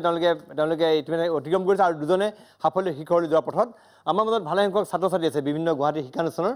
প্ৰশ্ন কৰিব খুজিছে কোনে ক'বা হয় মোৰ নাম শ্ৰী অভিজিত আচাৰ্য মই কটন বিশ্ববিদ্যালয় গণসংযোগ আৰু সাংবাদিকতা কেন্দ্ৰৰ ছাত্ৰ মোৰ প্ৰথম প্ৰশ্নটো আছে দেৱাশিষ ৰয় ডাঙৰীয়াৰ প্ৰতি প্ৰথম কথাটো হৈছে যে আপুনি বৰাকৰ কৰিমগঞ্জৰ মানুহ বুলি কৈছে আৰু কৰিমগঞ্জৰ মানুহ বহুতো আমাৰ ফুটবলাৰ আছে আমি জানো স্বনামধন্য বহুতো ফুটবলাৰ আছে তেখেতে মানে স্থান পোৱা নাই যে অসমৰে হওক বা গুৱাহাটীতে হওক বৰাকভেলীৰ মানে বেছি ফুটবলাৰ আপোনাৰ গুৱাহাটীত আপোনাৰ কলকাতাত খেলিব লগা হয় তে আপোনাৰ কি মেছেজ থাকিব তেখেতসকলৰ প্ৰতি যে বৰাকভেলী খেলুৱৈসকল মানে আপোনাৰ বঞ্চিত হৈ আহিছে নেকি বৰাকভেলী আগতে আছিলে আগতে এটা সময়ত মানুহে কৈছিলে যে ফুটবলৰ কাৰিকৰ বৰাকভেলী কিন্তু আজিকালি এইটো নাইকিয়া হৈ গৈছে আজিকালি মই এই ৰিচেণ্টলি এটা বৰাকভেলী ফাংচন আছিলে মই গৈছিলোঁ এই 13 তাৰিখে মই ঘূৰি আহিলোঁ বৰাকভেলী যেতিয়া দেখিছোঁ ক্ৰিকেট মই গুৱাহাটীতে কৈ আছোঁ যে ক্ৰিকেট অসমৰ পৰা নহ'ব কিয় কাৰণে মই দেশ বিদেশ ঘূৰি ভাৰতবৰ্ষটো পূৰা ঘূৰি আহিছোঁ মোৰ নাম চাৰিওফালে আছে দেৱাশিষ ৰায় বুলি আছে ফুটবলৰ কাৰণে এইকাৰণে মই সব জেগাত দেখিছোঁ ক্ৰিকেট খেলিব গ'লে বম্বে যাব লাগিব মাদ্ৰাজ যাব লাগিব দিল্লী যাব লাগিব পাঞ্জাব যাব লাগিব আসামৰ পৰা নোৱাৰে কেতিয়াবা এটা হৈ যাব পাৰে যদি ক্ৰিকেট খেলিব আমি এতিয়ালৈকে অসমৰ পৰা এজন টেষ্ট ক্ৰিকেটাৰ উলিয়াব পৰা নাই ফুটবলৰ ইণ্ডিয়া বহুতে খেলিলে কিন্তু মই দেখি আছোঁ ইহঁতৰ যিটো গ্ৰুপিং বা বেল্ট আমাৰ অসমৰ পৰা নোৱাৰে হয় নমস্কাৰ ছাৰ মোৰ নাম পুলক মহন্ত মই কটন বিশ্ববিদ্যালয়ৰ পৰা আহিছোঁ মোৰ প্ৰশ্নটো দাস ছাৰলৈ যিহেতু ফুটবলৰ লগত জড়িত আমাৰ নৰ্থ ইষ্ট তথা অসম এনেকুৱা এখন জেগা মানে যাক ফিউচাৰহে ফুটবল বুলি কোৱা হয় মানে ফুটবলৰ ভৱিষ্যত আৰু আমি দেখিবলৈ পাইছোঁ এতিয়া ISLতে হওক বা ভাৰতৰ স্থানৰ ক্ষেত্ৰতে আমাৰ কিন্তু অসমত আজিলৈকে আমাৰ অসমৰ নিৰ্দিষ্ট এটা ষ্ট্ৰং টীম নাই অসমত এতিয়াও প্লেয়াৰ আছে বহু জেগাত মই দেখিছোঁ বহু ডিষ্ট্ৰিক্টত প্লেয়াৰ আছে এনেকুৱা কিন্তু আমাৰ যিটো ইনফ্ৰাষ্ট্ৰাকচাৰ যিটো হ'ব লাগে ফুটবলৰ কাৰণে যিখিনি বস্তু আগবাঢ়ি আহিব লাগে ষ্টেট স্পৰ্টছ কাউন্সিল বা যিকোনো আছে ডেভেলপমেণ্ট যিটো আমাৰ মেইন বস্তু হৈছে মাঠ ফুটবল ফিল্ড যদি নহয় য'ত খেলিব লাগে ল'ৰা ছোৱালী তাতে যদি ভাল ফিল্ড এখন নাথাকে তাত ভাল কোচ এজন নালাগে থাকিব লাগিব যে ভাল প্লেয়াৰ ওলাব প্লেয়াৰ আছে এতিয়া নৰ্থ ইষ্টত প্লেয়াৰ আছে কিন্তু আটাইতকৈ সঁচাকৈ এইটো হৈছে মেইন ফিল্ড নাই আমাৰ আমি যদি গুৱাহাটী ভালকৈ চাই গুৱাহাটী নিচিনা এখন চহৰ ইমান ইয়াত ক্লাব আছে ইয়াত A ডিভিজন খেলা হয় ছুপাৰ ডিভিজন হয় B ডিভিজন হয় C ডিভিজন হয় 4টা ডিভিজনৰ খেলা ফুটবল খেলি আছে কিন্তু ফুটবল ফিল্ড ভালকৈ এখন নাই ভালকৈ প্ৰেক্টিছ কৰিব পৰা সেইটো ডাঙৰ এখন আজি এটা কথা কওঁ আজি ৰাতিপুৱা আহিছে দেখা পাইছে প্ৰণদাই মোৰ লগত মই ফিল্ডৰ পৰা পাইছোঁ মই সৰু ল'ৰা জাষ্ট এই যে চেলুৰিহঁতে খেলা শিকাবলৈ মই যাওঁ ইয়াতে কোচিং চেণ্টাৰ আছে তাতে বাহিৰত গেলাৰী ৰাস্তাত দৌৰিব লগা হৈছে ল'ৰাবিলাক সৰু ল'ৰা জেৰক 8 বছৰ 10 বছৰ ল'ৰাক ৰেগুলাৰ ফুটবল প্ৰেক্টিছ কৰে কিন্তু এতিয়া ফুটবল নাই ষ্টেডিয়াম বন্ধ ৰাস্তাত খেলিব আজি যি এখন ষ্টেডিয়াম আছে এখন ষ্টেডিয়ামত তলামাৰা বন্ধ সেইটো কৰিছে নমস্কাৰ মোৰ নাম শ্ৰী তাপস্বী শৰ্মা মই কটন বিশ্ববিদ্যালয়ৰ ছাত্ৰী মোৰ প্ৰশ্নটো পোনপ্ৰথমে নৱমা বালে গৈছে ভাল লাগে যেতিয়া অসমৰ এগৰাকী যুৱতী গৈ বলিউডত যেতিয়া স্থান পায় ভাল লাগে আৰু বেছি ভাল লাগে যেতিয়া ইমান ঘাত প্ৰতিঘাতৰ মাজে আপুনি গৈ মানে স্থান পাইছে অলপতে আপুনি যেতিয়া ক'লে অসমৰ বিভিন্ন পৰিচালক বা তেনেকুৱাৰ পৰা কিছুমান দেখা পাইছে বহুতো অগ্ৰজ হয়তো নৱপ্ৰজন্ম এতিয়া আগবাঢ়ি আহিব বিচাৰিছে আপোনাৰ এই খবৰটো হয়তো পাই কিছু পিছ হুকি যাব পাৰে গতিকে যিবিলাক নৱপ্ৰজন্ম শিল্পীসকল আগবাঢ়ি আহিব বিচাৰিছে আপোনাৰ ক্ষেত্ৰখনত তেওঁলোকলৈ আপুনি কি খবৰ প্ৰদান কৰিব আমি কেনেকুৱা সাৱধানতা কেনেকৈ আগবাঢ়িব লাগে কাৰণ মানে আৰু কাষ্টিং কাউচ এতিয়া অকল বলিউড নহয় আমাৰ জলিউড নহয় টলিউড চবতে আছে চবতে হুলস্থুল এতিয়া চাউথৰ চিনেমাটো একদম ইতিমধ্যে হুলস্থুল লাগি গৈছে চিনেমা জগতে গতিকে আমি অসমতো আমাৰ যিটো কথা ক'লে আজি মুক্তভাৱে আজি নাগমাই যিখিনি কথা ক'লে আশ্চৰ্যজনক ধিক্কাৰজনক ঘটনা চবতকৈ প্ৰথমতে নিজৰ তাত ট্ৰাষ্ট ৰখাটো মেইন পইণ্ট তুমি যদি জানা যে তোমাৰ তাত টেলেণ্ট আছে সময় লাগিব চব বস্তু জলদি নহয় যে তুমি আজি অডিশ্যন দিলা তুমি কালি চাইন হৈ যাব তুমি পৰহিৰ পৰা শ্বুট কৰিবা সেনেকুৱা নহয় মানুহৰ 1 বছৰ লাগে 15 বছৰো লাগে মই এইটো ভাবোঁ যে এতিয়া বহুত বেছি কাষ্টিং কাউচ আৰু স্পেচিয়েলি জেনুইন মানুহবোৰতকৈ ফ্ৰড মানুহবোৰে বেছি ইউজ কৰি আছে যিকোনো মানুহ প্ৰডিউচাৰ হৈ আছে ডাইৰেক্টৰ হৈ আছে এটা বেনাৰ লগাই পেলাই প্ৰডাকশ্যন হাউচ খুলি লৈছে আৰু মই বিং এন এক্ট্ৰেছ মই এইটো বস্তু বুজি পাওঁ যে যোনে এইটো ভাবে যে আমি এক্টিং লাইনত যাম কিমান সিহঁতৰ ক্ৰেভিং থাকে মানে ভাল বেয়া মানে জেনুইন হয় নহয় একো নাচায় প্ৰডাকশ্যন হাউচ হয় মানে গুচি যাব চ' প্ৰথমতে আজিকালি বহুত সুবিধা আছে গুগল আছে টাইপ কৰক গুগলত গৈ পেলাই genuine production houses of Assam বা আপোনাৰ বম্বে য'ত আপুনি কাম কৰি আছে ইণ্ডাষ্ট্ৰি চাউথ হয় টাইপ কৰক তাতে এড্ৰেছ থাকে আৰু যিবোৰ খসাকৈ খুব ভাল মানে লেভেলত আছে প্ৰডাকশ্যন হাউচেছ বা প্ৰডিউচাৰবোৰ তেওঁলোকে আপোনালোকক কাষ্টিং কাউচৰ কাৰণে কেতিয়াও নকয় কিউকি এট দি এণ্ড তেওঁলোকে আজি যদি ইমান কোটি কোটি টকা ইনভেষ্ট কৰিছে অকল কাষ্টিং কাউচ কৰি পেলাই তেওঁৰ মুভি কেতিয়াও হিট নহয় এট দি এণ্ড তেওঁলোকক ভাল অভিনেতা অভিনেত্ৰী লাগিবই মুভি হিট কৰাবৰ কাৰণে সো সেইকাৰণে ভালকে কৰিছে হি প্ৰফেশনালি কৰিছে হি কাম কৰিব তাৰ তলৰ মানুহবোৰেহে কৰে এনে মুম্বাইত এনেকুৱা সমস্যাৰ সন্মুখীন হৈছে নেকি বহুত কাৰণ মোৰ যেহেতু 3 বছৰ হ'ল মুম্বাইত মই প্ৰথম 1.5-2 বছৰটো এইবোৰে দেখি আছো এভৰিৱান ইজ প্ৰডিউচাৰ সব প্ৰডিউচাৰ গলি গলিত বেনাৰ গলি গলিত প্ৰডাকশ্যন হাউচ কিন্তু তাৰ মাজত ওলাব লাগিব ন এতিয়া সবে লিখি দিব ধুনীয়াকে ইৰছে বনাইছে বালাজীয়ে বনাইছে কিন্তু এইবোৰে নাম ইউজ কৰি আছে একো নাই 2 দিন পিছত তুমি আহি চাবা কোনো বেনাৰ নাই কোনো মানুহ নাই পইচাও লয় কাষ্টিং কাউচটো হয় দে আৰ ইউজিং টেলেন্ট পইচাও মানুহে লৈ আছে ফ্ৰড আমি কৰি আছে আচ্ছা মই সিনেমাখন কৰি উল্টাই পইচা দিয়াৰ এক্টৰৰ পইচা লয় এক্স্যাক্টলি 50,000 লাখ লাখ টকা আৰু যাৰ যোন মানে ডাঙৰ ঘৰৰ মানে ন লৰা ছোৱালী তেওঁলোকেতো মাক বাপেকক পৰা দি দিলে যোন বোলে দুখীয়া ঘৰৰ পৰা যায় তেওঁলোকে কি কৰিব ইয়াক ধাৰ তাক ধাৰ কৰি পেলে ভাই এক্টৰ হ'ব লাগে সো মানে বিৰাটে ৰিস্কি প্ৰসেস হয় বাট জেনুইনিটি আছে যেহেতু মই অসমৰ পৰা ফেস কৰি মুম্বাইলৈ ফেস কৰি পেলে আজি মই ক পাৰো দ্যাট উইদাউট একো ভুল মানে তেনেকুৱা একো ষ্টেপ নকৰাকে মই জি আজি পাইছো মই ইতিমধ্যে নাগমাৰ বেকিন দেখিছো নাগমা কাৰ কালৰ এতিয়ালৈ অভিনয় কৰাৰ অভিজ্ঞতা হ'ল আৰু কি সিৰিয়েল কৰিছে এই বিষয়ে কোৱা হয় মই প্ৰথমতে বম্বে গৈ কৰিছো যেহেতু বম্বেত কোৱা যায় যে এড ডিজিটেল এড মানে সোনকালে নাপায় সিৰিয়েল পাই যাব পাৰে বাট মোৰ আই ওয়াজ লাকি কি মানে প্ৰথমতে মই এড কৰিলো মাৰাঠী আৰু হিন্দীত পঞ্জাব মহাৰাষ্ট্ৰ কোঅপাৰেটিভ বেংকৰ কাৰণে তো হেতু মই কৰিছো খুব ফেমাস এক্টৰ এক্ট্ৰেছ বৰুণ বদোলা আৰু ৰাজেশ্বৰী সচদেৱ তেওঁলোকে খুব ফেমাস আমাৰ ইণ্ডিয়ান এক্টৰ এক্ট্ৰেছ হয় তো তেওঁলোকৰ সৈতে কৰিলো তাৰ পিছত মই কৰিলো সিৰিয়েল জি টিভিৰ কাৰণে মহাসংগ্ৰাম সাৰেগামাপা মহাসংগ্ৰাম জি টিভিৰ শ্ব'টো কৰাৰ পিছত মই কৰিলো আপোনাৰ জুম চেনেলৰ কাৰণে আনকাহি অশ্বিনী কালসেকাৰ তেওঁ গোলমাল সলমাল বহুত কৰিছে তেওঁৰ লগত কৰিলো হে কৰি থাকোতে তাৰ পিছত মই অফাৰ পালো সাউথৰ পৰা কানাডিয়ান মুভি চাণক্যা মেত ৰিলিজ হ'ব আৰু কানাডিয়ান মুভি ইণ্ডিয়াত শুটিং হৈছে হ্যাঁ বেংগলোৰত হৈছে শুটিং তো তাতে আপোনাৰ কানাডিয়ান যেটো সুপাৰষ্টাৰ ধৰ্মা কীৰ্তিৰাজ তেওঁ মেইন লিডত আছে তো সেইখন কৰিলো তাৰ পিছত এটা জি মিউজিকৰ পৰা মোৰ এটা এলবাম লঞ্চ হৈ আছে ৰং দে হেতু সুফিয়া গান হয় আৰু এটা মোৰ এলবাম লঞ্চ হৈ আছে দিল জানিয়া মই আজি 4 বছৰ আগে এছমিছ ভাৰ্জনত ওলাইছিলো কিন্তু তাৰ মানুহবোৰে ইমান ভাল পাইছে গানটো যেটো ল্যাঙ্গুৱেজ বুজি নাপায় মিউজিকটো ইমান ভাল পাইছে তেওঁলোকে খুব ৰিকুৱেষ্ট কৰিলে যে হিন্দী ভাৰ্জন ওলোৱা তো এতিয়া আমাৰ তাৰে গুটেবোৰ আমি মিলি পেলে আমি হিন্দী ভাৰ্জন ওলাইছো হেতু সাগে মোস্ট প্ৰবাবলি টাইমছ মিউজিকে লঞ্চ কৰিব আৰু এতিয়া মই 3টা শৰ্ট ফিল্ম কৰিলো ফৰেব মলিকা খোৱাহিছে হেতু মে মাহত লঞ্চ আৰু এতিয়া মই ফিল্ম সাইন কৰিছো ওয়েব সিৰিজ কৰি আছো আৰু বহুত কিছু আপোনালোকে দেখা পাই থাকিব ভাল লাগিছে মই অকণ প্ৰশ্ন আছে নি হয় মোৰ প্ৰশ্ন নাগমা বাইদেউৰ লোকে মই কটন ইউনিভাৰ্চিটিৰ ছাত্ৰী বিদিতা ভট্টাচাৰ্য নাগমা বাইদেউ আমি বিভিন্ন সময়ত দেখিবলৈ পাওঁ যে আমাৰ অসমৰ নৱপ্ৰজন্ম মায়ানগৰী মুম্বাইলৈ যায় নিজকে প্ৰতিষ্ঠা কৰিবলৈ আৰু সেই সময়ত তেওঁলোকে বিভিন্ন সংগ্ৰাম কৰিবলগীয়া হয় মই চমুকৈ আপোনাৰ সংগ্ৰামৰ বিষয়ে জানিবলৈ বিচাৰোঁ মই বম্বে গ'লো বম্বে যোৱাৰ পিছত মোৰ থাকিবৰ কাৰণে জগা নাছিলে ঠিক আছে তে মই 4জনী ছোৱালীৰ লগত এটা তলত টুচুক দিছো মই তেওঁক কৈছো যে আপোনালোকে 2000 টকা লওক মই অকল ৰাতি আহি শুম এতিয়া যদি মোৰ 2টা-3টা বজাতো কাম শেষ হয় মই ঘূৰি থাকোঁ যে তাতে যদি মই বেছি থাকোঁ মই পইচা বেছি দিব লাগিব কাৰণ মোৰ পৰিস্থিতি তেনেকুৱা নাছিলে মই মেণ্টেলি ফাইনেন্সিয়েলি জিৰ' যেতিয়া মই বম্বে গৈছোঁ একদম জিৰ' কিন্তু অকল সাহসেৰে মই বম্বে গৈছোঁ ক'ব গ'লে তাতে মই সেই এটা টুচুকত শুই পেলাই মোৰ 6 মাহ পাৰ হ'ল তাৰপিছত মই শিফ্ট কৰিলোঁ এটা সৰু ৰুম 1 ৰুম কিটচেন তাতে এনেকুৱা টাইম মোৰ গৈছে যে মই বিস্কিট খাই আছোঁ নট ডাইটিং এনেকুৱা ডাইটিঙো মই নকৰোঁ ভাতটো খাবলৈ বিচাৰে চবে কিন্তু মোৰ ফাইনেন্সিয়েল ষ্টেটাছ ইমান ল' আছিলে মই অকল বিস্কিট পানী খাই কেতিয়াবা গামোচা বান্ধি লৈছোঁ আৰু ৰাতিপুৱা যাওঁ মানে চেণ্ডেল ছিঙি যায় অডিশ্যন খোজকাঢ়ি যাওঁ অটো ভাড়া ছেভ কৰোঁ এই ষ্ট্ৰাগলৰ পিৰিয়ড মোৰ কমচে কম 2 বছৰ চলিছে মোৰ ফোন কাকো কৰিব নোৱাৰোঁ বিল দিবৰ কাৰণে পইচা নাথাকে কাক ফোন কৰিম মই একো নাই ন' ফেচবুক নাথিং মই একদমেই মানে এক্টিভ নাছিলোঁ ফেচবুক ছ'চিয়েল মিডিয়াত বাট 2 বছৰ পাছত যেতিয়া মই ফাৰ্ষ্ট কাম পাইছোঁ মোৰ এড তেতিয়াহে মই আজি এটা ভাল ঘৰত এটা ধুনীয়া ফেনৰ তলত নিজৰ এটা বেডত মই শুব পাৰিছোঁ তাৰ আগলৈকে মই মানে সেই আৰু ভাবাচোন এটা টুচুকত এখন মানে এটা কোণা বাছ আৰু বিস্কিট গুড ডে বিস্কিট পেকেটত ৰাখি বেগত লৈ পেলাই ঘূৰি আছোঁ ভোক লাগিছে খাইছোঁ এটা সৰু পানী বটল তেনেকুৱাই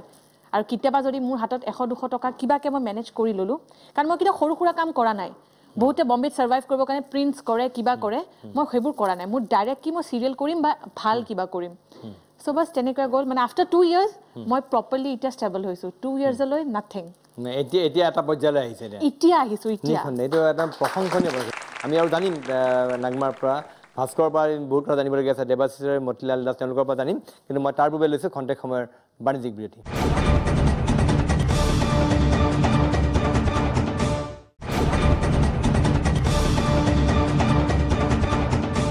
খন্তেক সময়ৰ বিৰতি পিছত পুনৰবৰ্তী আহিছোঁ প্ৰাগ নিউজৰ ইতিবাচক বিষয়ৰ বিশেষ অনুষ্ঠান দৰবাৰৰ মজিয়ালৈ মই এতিয়া পোনে পোনে গৈছোঁ ভাস্কৰৰ ওচৰত আকৌবাৰ ভাস্কৰ মই জানিব বিচাৰিম মিষ্টাৰ ইণ্ডিয়া ঠিক আছে আমি গম পালোঁ যে ভাস্কৰে এইটো অৱস্থাৰ পৰা গৈ ইতিমধ্যে কম্পিটিশ্যন নামিলে আৰম্ভ কৰিলে কিন্তু মিষ্টাৰ ইণ্ডিয়া এইটোতো কিমানবিলাক গোটেই ভাৰতৰ প্ৰতিযোগী আছে তাৰ মাজত গৈ এতিয়া বিশেষকৈ 85 কিলো শাখাত কেনেকৈ সম্ভৱ হ'ল বা মানে এই সপোনটো আছিলে সপোন কেতিয়াবা দেখিবলৈ লৈছে আৰু তাক কেনেকৈ বাস্তৱায়িত কৰিলে সপোনটোতো মই দেখাৰ কথা কৈছোঁৱে তাৰপিছত মই ষ্টাৰ্ট কৰিলোঁ প্ৰথম খেলখন খেলাৰ পিছত এখন ষ্টেট লেভেলৰ খেল খেলিছিলোঁ প্ৰাইজ মানি তো সেইখনত এটা মই ভাল পজিশ্যন পাইছিলোঁ তাৰপিছত মই ভাবিলোঁ নাই নেশ্যনেল খেলিম গ'ল্ড জিকিম সেইটো গ'ল্ডটো আগত লৈ মই আগবাঢ়ি গ'লোঁ কিন্তু তেতিয়া কি হৈছিল কি আমাৰ ইয়াতে নহয় গোটেই ৱৰ্ল্ডতে এতিয়া বডি বিল্ডিঙত এটা বস্তু চলে কি বডি বিল্ডিংটো হ'ল chemical game body building natural game নহয় বডি বিল্ডিং কেমিকেল গেম হয় ইয়াত ষ্টেৰইড ইউজ হয় হৰমন ইউজ হয় 99% প্লেয়াৰ্ছে ষ্টেৰইড হৰমন ইউজ কৰে তো কিছুমান ছেফ হয় কিছুমান বহুত তো তাৰ কাৰণে কিন্তু আমাৰ ইয়াতে কি হয় আমাৰ প্ৰপাৰ কোনো গাইড কৰিব পৰা মানুহ নাই কাৰণে অসমত তো আমাৰ সৰু সৰু যোনবিলাক ল'ৰা হয় উঠি আহে তো এটা য'ত যেতিয়া ল'ব নালাগে কিছুমান বস্তু ইউজ কৰি পেলাই লাইফটো বৰবাদ কৰে আল্টিমেটলি এজ এ প্লেয়াৰটো বেছি আগবাঢ়ি যাবই নোৱাৰে সেইটোৱে একমাত্ৰ কাৰণ আমাৰ ইয়াৰ পৰা বহুত প্লেয়াৰ নোলায় বডি বিল্ডিং লাইনত তো এটা লেভেলত যোৱাৰ পিছত ৰৈ যায় তো সেই গাইডেন্সটো নাই কিন্তু আৰু মই সেইটো বিষয়ে সেইফালে যোৱাই নাছিলোঁ কাৰণ মই সেইবিলাক একো বস্তু ইউজ কৰিব নোৱাৰোঁ কাৰণ মোৰ ইমিউন চিষ্টেম ইমান ষ্ট্ৰং নাছিল চ' মই নেচাৰেলি মই ট্ৰাই কৰিছিলোঁ চ' নেচাৰেলিও পাৰি আগৰ দিনততো নেচাৰেলি পাৰিছিল নেচাৰেলি পাৰি মই তেনেকৈ ট্ৰাই কৰি গৈ আছিলোঁ ইম্প্ৰুভমেণ্ট পাইছিলোঁ তো ফাৰ্ষ্ট মই খেলিছিলোঁ মিষ্টাৰ আছাম আপোনাৰ এখন আছিল প্ৰাইজ মানি অপুল ডেকা মেমৰিয়েল মিষ্টাৰ আছাম তাত মই চেম্পিয়ন হৈছিলোঁ নেক্সট তাৰ 2 মাহ পিছত হৈছিল আপোনাৰ ব্ৰহ্মপুত্ৰ ক্লাছিক মিষ্টাৰ আছাম তো তাতো মই অভাৰঅল চেম্পিয়ন আছিলোঁ তাৰপিছত হৈছিল অল আছাম বডি বিল্ডিং এছ'চিয়েশ্যনৰ যোনখন অফিচিয়েল মিষ্টাৰ আছাম সেইখনৰ মই চেম্পিয়ন আছিলোঁ তাৰপিছত আপোনাৰ খেলিছিলোঁ নেশ্যনেল ফেডাৰেশ্যন কাপ তো নেশ্যনেল ফেডাৰেশ্যন কাপত মই ৰানাৰ্ছ আপ আছিলোঁ এখন কোচবিহাৰত হৈছিল তাৰপিছত মিষ্টাৰ ইণ্ডিয়া খেলিছিলোঁ তো যেতিয়া মই ফেডাৰেশ্যন কাপ খেলিছিলোঁ তেতিয়া মই গম পাইছিলোঁ যে নেশ্যনেল লেভেলত খেলটো কেনেকুৱা হয় তো শিকিছিলোঁ তাৰ বহুত প্লেয়াৰ মই কথা পাতিছিলোঁ লগ পাইছিলোঁ আৰু মোৰ চিটুৱেশ্যন কৈছিলোঁ যে মই এনেকুৱা মই এইখিনি বস্তু ইউজ কৰিব নোৱাৰোঁ মই এইখিনিহে পাৰিম তো তাতো মোৰ দুজনমান ভাল বন্ধু হৈ গৈছিল ছিনিয়ৰ প্লেয়াৰ তো তেওঁলোকে মোক হেল্প কৰিছিল এইখিনি এটা কথা কওঁ তাতে মোৰ লগত যোনখিনি প্লেয়াৰ হাৰিছিলে সেইখিনি প্লেয়াৰৰ পৰা মই শিকিছিলোঁ যোনখিনি হাৰিছিল সেইখিনিয়ে মোৰ কিছুমান বস্তু শিকাই থৈ গৈছিল কিন্তু আমাৰ ইয়াত কি হয় আমাৰ ইয়াত যোনখিনি ছিনিয়ৰ মানুহ আছে তেওঁলোকে মই নাজানো যে তেওঁলোকে কিমান জানে নাজানে সেইখিনি মই তেওঁলোকৰ পৰিসৰটো মই নাজানো কিন্তু ইমান বেছি হেল্পফুল নহয় আচ্ছা সহায় কৰিব নোখোজে মানে এজন স্পৰ্টছমেনৰ যিটো মেণ্টেলিটি পাৰ্চনেলিটি সেইটো আমাৰ অসমৰ স্পৰ্টছমেনৰ গাত নাই আৰু সেইটো কাৰণে সৰু সৰু আমাৰ আৰম্ভণি কৰা ল'ৰা ছোৱালীবিলাক আধাতে ৰৈ যায় নাই এইটো আচলতে বৰ্তমান আক্ষেপৰ কথা যে আমাৰ যিবিলাক ছিনিয়ৰ তেওঁলোকে যে খুব ভাল ৰিজাল্ট কৰিছে তেওঁলোকে নিঃসন্দেহে তৰুণ প্ৰজন্ম আগুৱাই নিব লাগিব তেতিয়াহে হ'ব আৰু বেষ্ট বাই বেষ্ট প্লেয়াৰ ওলাব তাৰপিছত মই মিষ্টাৰ ইণ্ডিয়াৰ কাৰণে প্ৰিপেৰেশ্যন কৰিলোঁ মিষ্টাৰ ইণ্ডিয়া প্ৰিপেৰেশ্যন কৰোঁতে মই হেল্প লৈছিলোঁ eastern India champion Nabajit Das বুলি এজন প্লেয়াৰ আছিল তেওঁৰ পৰা মই অলপমান হেল্প লৈছিলোঁ আৰু বাকী যিমান পাৰোঁ মই নিজে কৰিছিলোঁ কাৰণ কি আমাৰ ইয়াত এনেকুৱা কোনো ইমান প্ৰফেচনেলি বহুত হাই লেভেল নলেজ থকা কোচ নাই কোনো স্পৰ্টছ ডক্টৰ নাই চ' সেইটো কাৰণে মই ভাবিছিলোঁ যে নাই যিহেতু মোৰ এটা এক্সপিৰিয়েঞ্চ আছেই আৰু ডক্টৰৰ পৰা মই বৰ বিশেষ এটা আশা নকৰিছিলোঁ চ' তেতিয়া মই নিজেই পঢ়ি ডায়েট বনাইছিলোঁ চাইছিলোঁ যিবিলাক বস্তু মোৰ শ্বুট কৰা নাছিলে এভইড কৰিছিলোঁ আৰু আল্টিমেটলি ভাল এটা ৰিজাল্ট পাইছিলোঁ আৰু সেইটো কাৰণে হয়তো চাগে 85 কেজিত বহুত টাফ গেম হয় 85, 75, 70 এইবিলাক গ্ৰুপ মানে চবতকৈ ভাল প্লেয়াৰ সেইবিলাক গ্ৰুপত থাকে আৰু সেইবিলাক গ্ৰুপত যদি পজিশ্যন লগাব পৰা যায় তেতিয়া মিষ্টাৰ ইণ্ডিয়া হ'বলৈ ইজি হৈ যায় কাৰণ বাকীবিলাক ইমান হেৰি নহয় চ' তাৰপিছত মই চিলেকশ্যন পালোঁ মিষ্টাৰ ৱৰ্ল্ড আছে 30 মে'ৰ পৰা 3 জুন কিন্তু সেইখন মই খেলিব নোৱাৰিম সেইখন খেলিব এইটো কাৰণে নোৱাৰোঁ এইটো কাৰণে কথাটো কৈছোঁ এইটো এটা ছাবজেক্ট হয় তাৰমানে কি হয় বডি বিল্ডিং হ'ল সবতকে এক্সপেন্সিভ গেম বডি বিল্ডিঙত যিমান পইচা খৰচ হয় কোনো গেমত খৰচ নহয় আৰু সম্পূৰ্ণ খৰচ নিজে আমি কৰিবলগীয়া হয় প্ৰফেশ্যনেলি প্লে কৰিলেও নিজে কৰিব লাগিব মই খালি লগতে জানিব বিচাৰিম দৰ্শক চাগে জানিব বিচাৰিব এতিয়া ভাস্কৰ তামুলীয়ে কিমান কণী খায় কিমান প্ৰটিন লয় কেনেকৈ কৰে সেইটো মানে নিষ্ঠা দিয়া হৈছে গতিকে সেইটো জানিব বিচাৰি হয় কণীটো খুবেই মানে প্ৰটিন চ'ৰ্চৰ ভিতৰত কণীটো বহুত ভাল হয় তো কণী খোৱা যায় 20টা বা ধৰক 20-25টা 20টা পইচা কণী আচ্ছা আৰু কি আছে আহাৰ ভিতৰত আহাৰ তালিকা আৰু কি আছে ভাস্কৰ চিকেন খাওঁ চিকেন ধৰক এতিয়া যেহেতু খেলৰ কাৰণে প্ৰিপাৰেশ্যন কৰি থকা নাই এতিয়া অলপ মই ৱেইট গেইন কৰি আছো চ' এতিয়া 400 গ্ৰামছ ডেইলি চিকেন মই খাওঁ লোকেল নে ব্ৰইলাৰ মেক্সিমাম লোকেল খাওঁ কেতিয়াবা ব্ৰইলাৰ খাওঁ আৰু 400 গ্ৰামছ হয় আৰু ফিছ খাওঁ ফিছ ধৰক 250 গ্ৰামছ মান ফিছ খাওঁ আৰু মেক্সিমাম ফিছ হয় মেক্সিমাম মই ভেজিটেবলছ খাওঁ ভেজিটেবলছ বহুত ভাল হয় ভেজিটেবলছ নাখালে বডি নবনে আমাৰ মানুহে নাজানে সেইটো বস্তু আৰু ইণ্ডিয়ান বডি বিল্ডাৰ্ছে ভেজিটেবলছৰ ওপৰত বৰ বিশেষ মানে কথা নকয় আৰু ফ্ৰুটছ ড্ৰাই ফ্ৰুটছ হওক ফ্ৰেছ ফ্ৰুটছ হওক আৰু কিছুমান ফেটছ বহুত এচেঞ্চিয়েল হয় আপোনাৰ আমাৰ যোনবিলাক চিডবিলাক থাকে ফ্লেক্স চিড হওক চিয়া চিড হওক যেনে পামকিন চিড হওক বহুত চিডছ থাকে সেই চিডছবিলাক ইউজ কৰোঁ মই আৰু মই অকণমান আমাৰ ইয়াৰ নিচিনাকৈ আমাৰ ইয়াৰ যোনবিলাক বডি বিল্ডাৰ যিখিনি খায় মই তাতকৈ অকণমান বেলেগকৈ মই হেৰি কৰোঁ মানে দেখি থাকোঁ লগৰে যোনবিলাক প্লেয়াৰ তো ধৰক মই এভোকাডো ভাল ফুড তো সেইটো এটা বেষ্ট ফেটছ হয় যিটো তাতকৈ ওপৰত ফেটছ নাই তো মই সেইবিলাক বিচাৰি ফুৰোঁ তাৰমানে আচ্ছা আৰু ভাত ৰুটি এইবিলাক ভাতটো মই নাখাওঁৱে ভাত নাখাওঁ মানে 1 বছৰমান ভাত দেখাই নাছিলোঁ লাষ্টে এতিয়া ৱেইট গেইন কৰি আছোঁ কাৰণে 3-4-5 দিনমান খাইছোঁ আচ্ছা মেক্সিমাম কাৰ্বছ বৰ বিশেষ মই ইউজ নকৰোঁ অ'টছ খাওঁ কিন্তু ৰুটি নাখাওঁ মই ৰাতি কি হয় মানে ৰাতি লাঞ্চটো কি হয় ডিনাৰ মই সেইটো জানিব লাগে ব্ৰেকফাষ্ট লাঞ্চ ডিনাৰ সেইটো মই আমাৰ কি হয় মানে আমাৰ মানুহখিনি কি হয় ভাতটো নাখালে টোপনি নহয় এটা হেৰি আছে মেনিয়া আছে তো আমাৰ সেইটো নহয় মানে ৰাতি একচুৱেলি আমি কাৰ্বছ খাব নালাগে কাৰণ কাৰ্বছটো হ'ল এনাৰ্জি কাৰ্বছৰ পৰা আমি এনাৰ্জি পাওঁ কি খোৱা তো ৰাতি খাওঁ চিকেন খাওঁ বইল ভেজ খাওঁ চালাড খাওঁ আৰু অলপমান ফেটছ খাওঁ যিকোনো ফেটছ হয় লাঞ্চতো সেই তেনেকুৱাই থাকে লাঞ্চটো চিকেন বা ফিছ থাকে আৰু ভেজিটেবলছ আৰু এনেকুৱা ব্ৰেকফাষ্টটো অলপ হেভি হয় ব্ৰেকফাষ্টত ধৰক এগ হোৱাইট থাকে 15টামান তাৰপিছত কল চল থাকে ফ্ৰুটছ থাকে ফেটছ থাকে এক প্ৰকাৰ পকাহৰ খাদ্য নহয় মই দেৱাশিষ ৰায় আকৌ এবাৰ আপোনাৰ ওচৰলৈ গৈছোঁ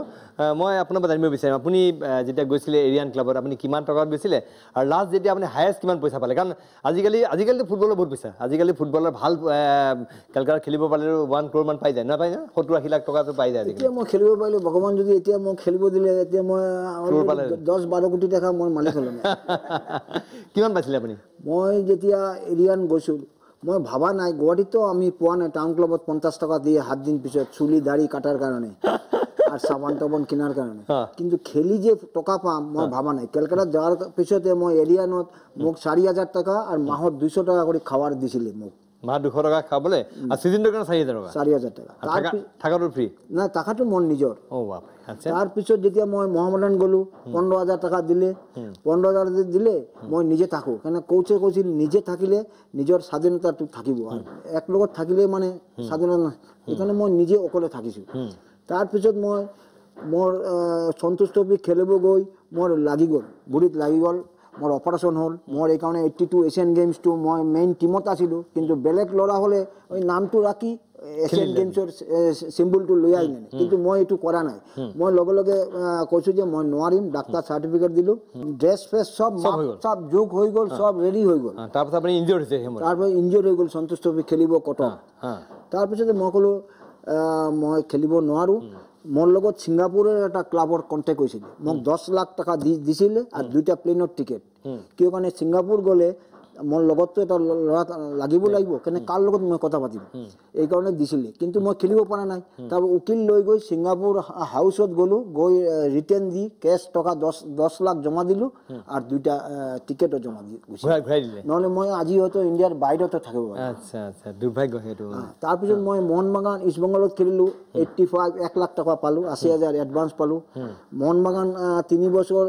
5 বছৰ 4 বছৰ খেলিছো 3 বছৰ হাইস্ট কৰা আছিল 2 লাখ কৰি মই টকা পাইছোঁ মোহনবাগান হাই স্কোৰ আছিল লিগৰ হাই স্কোৰাৰ আছিল 2বাৰ এক বছৰ ইষ্ট বেংগল এক বছৰ মোহনবাগান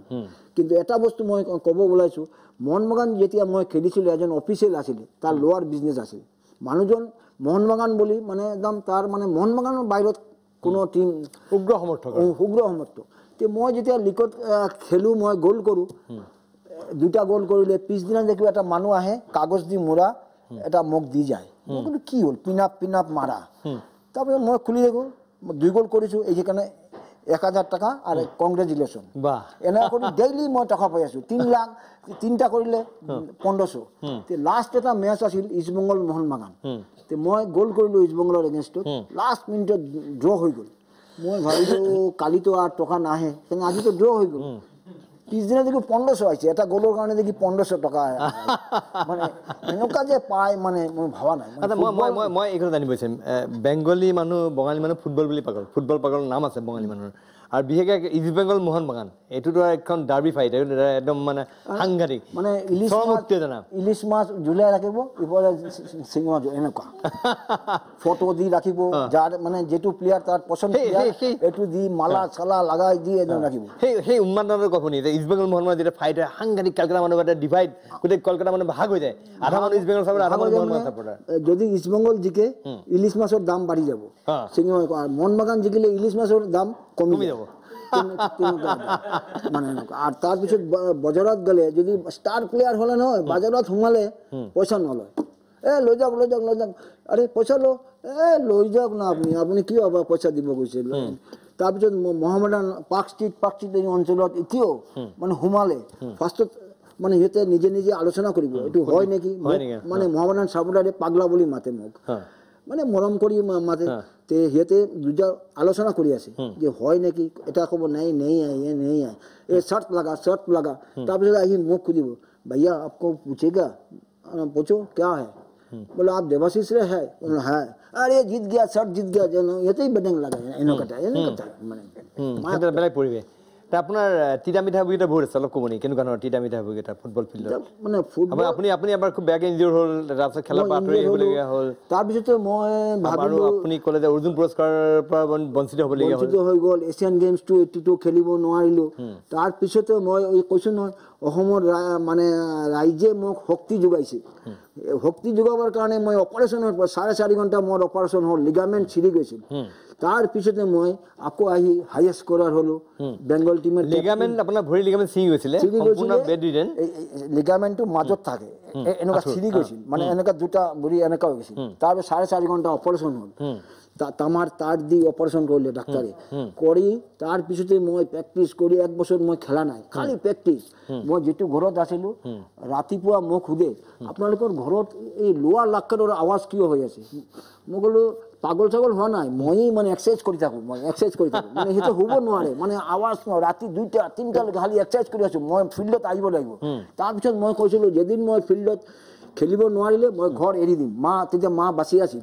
মোৰ বাইদ্য ভণ্টি মই কৈছোঁ ঘৰ এৰি দিম আৰু ঘৰত নাহোঁ আৰু ঘূৰি আৰু মই কৈছিলোঁ মা কামাখ্যা আছে মই যেদিন খেলিম মই কামাখ্যা মন্দিৰত পূজা দিম তাৰপিছতে মই আহি ফিল্ডত নামিম তাৰমানে আপুনি লিগামেণ্ট ছিঙি যোৱাৰ পাছত কিমান দিন ধৰি আপুনি ফিল্ডৰ পৰা বাহিৰত আছিল 1 বছৰ মানে এবছৰ আপুনি সম্পূৰ্ণ ফিল্ডত নাই তাৰপাছত আহি আকৌ খেলিলে লিগত খেলি আকৌ চেম্পিয়ন হ'ল আৰু হাই স্কোৰাৰ হ'লো ইষ্ট বেংগল 1 বছৰ মোহনবাগান 1 বছৰ বেংগল টিমৰ কেপ্টেইনশ্বিপ কৰিলোঁ শুনি ভাল লাগে ন এনেকুৱা কথা এনেকুৱা কাহিনী আজিকালি দিনত এতিয়া মই ঘূৰি আহিছোঁ ইয়াতে এইকাৰণে যে মই ইয়াতে মই বাহিৰত দেখোঁ আমাৰ ইয়াৰ পৰা প্লেয়াৰ নাযায় আৰু গ'লেও গুচি আহে যেমন বাবুল ফুকন গৈছিল মহামেডান মই তাক ক'লোঁ থাক তেতিয়া বাবুলে কয় নাই মই যাওঁ কিন্তু মই গম পালোঁ তাৰ যেজন ছোৱালী বিয়া কৰিছে এই ছোৱালীৰ লগত তেতিয়া প্ৰেম চলি আছিল সেইকাৰণে বাবুল নাথাকে মই ক'লোঁ থাক না তাৰপিছত প্ৰাঞ্জাল মেধি গৈছিলে এই সোণালী শিবিৰ সিও এক্সিডেণ্ট হ'ল খেলাত যাৱাৰ সময়ত তাৰপিছত সি গুচি আহিলে মই ক'লোঁ থাক মই আছোঁ যেতিয়া মই তোক ইয়ে কৰি দিম নাই নাথাকে গুচি আহিলে আপুনি সেই সময়তো স্বনামধন্য এমেকা নাছিৰ এইবিলাক চবলৈ খেলিছে মজিদ ভাস্কাৰ কোনে নাই মানে ঠিক আছে একদম সঁচাকৈ খুব সুন্দৰ কাহিনী শুনি ভাল লাগিছে এজন ভৰি লিগামেণ্ট ছিঙি এবছৰ বেড ৰিডেন প্লেয়াৰজনে আকৌ ফুটবল ফিল্ডত প্ৰত্যাৱৰ্তন কৰি হাই স্ক'ৰাৰ হৈছে যিনক আমি আৰু কথা পাতিম আৰু কথা আমি তেওঁলোকৰ পৰা জানিবলগীয়া আছে নিঃসন্দেহে দৰ্শকসকল আপোনালোকৰ নিশ্চয় তেওঁলোকৰ কাহিনী শুনি আপলোড হৈছে আমাৰ এই কাহিনী আমি আগবঢ়াই নিম কিন্তু এতিয়া লৈছোঁ খন্তেক সময়ৰ বাণিজ্যিক বিৰতি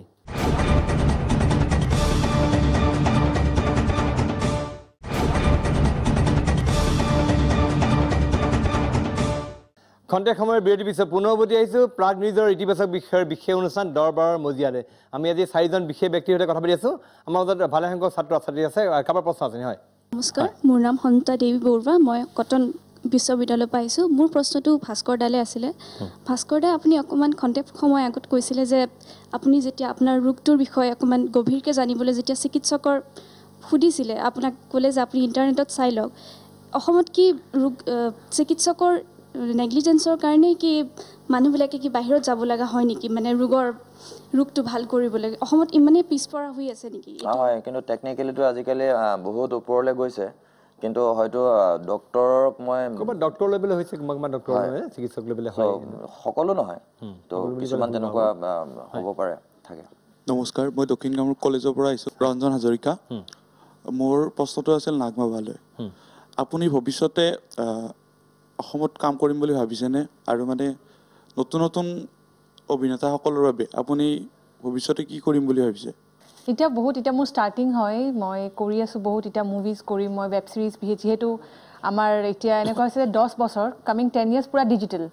আজিকালি মানুহে মুভি কম চাই মানে short films web series traffic জামত ফাঁচি বা 15 মিনিটছৰ এটা মুভি কমপ্লিট হৈ যায় তো এতিয়া তেনেকুৱা বহুত পৰিকল্পনা আছে বহুত ভাল ভাল প্ৰজেক্ট আছে তোমালোকে এইটো বছৰ চাগে দেখা পাই থাকিবা এতিয়া আৰু যিহেতু অসমত কাম কৰা কথা সুধিছা মই অসমৰ জীয়ৰী মই অসম খুবেই ভাল পাওঁ আজিও দেখিছা মই মেখেলা চাদৰ পিন্ধিয়ে আহিছোঁ আৰু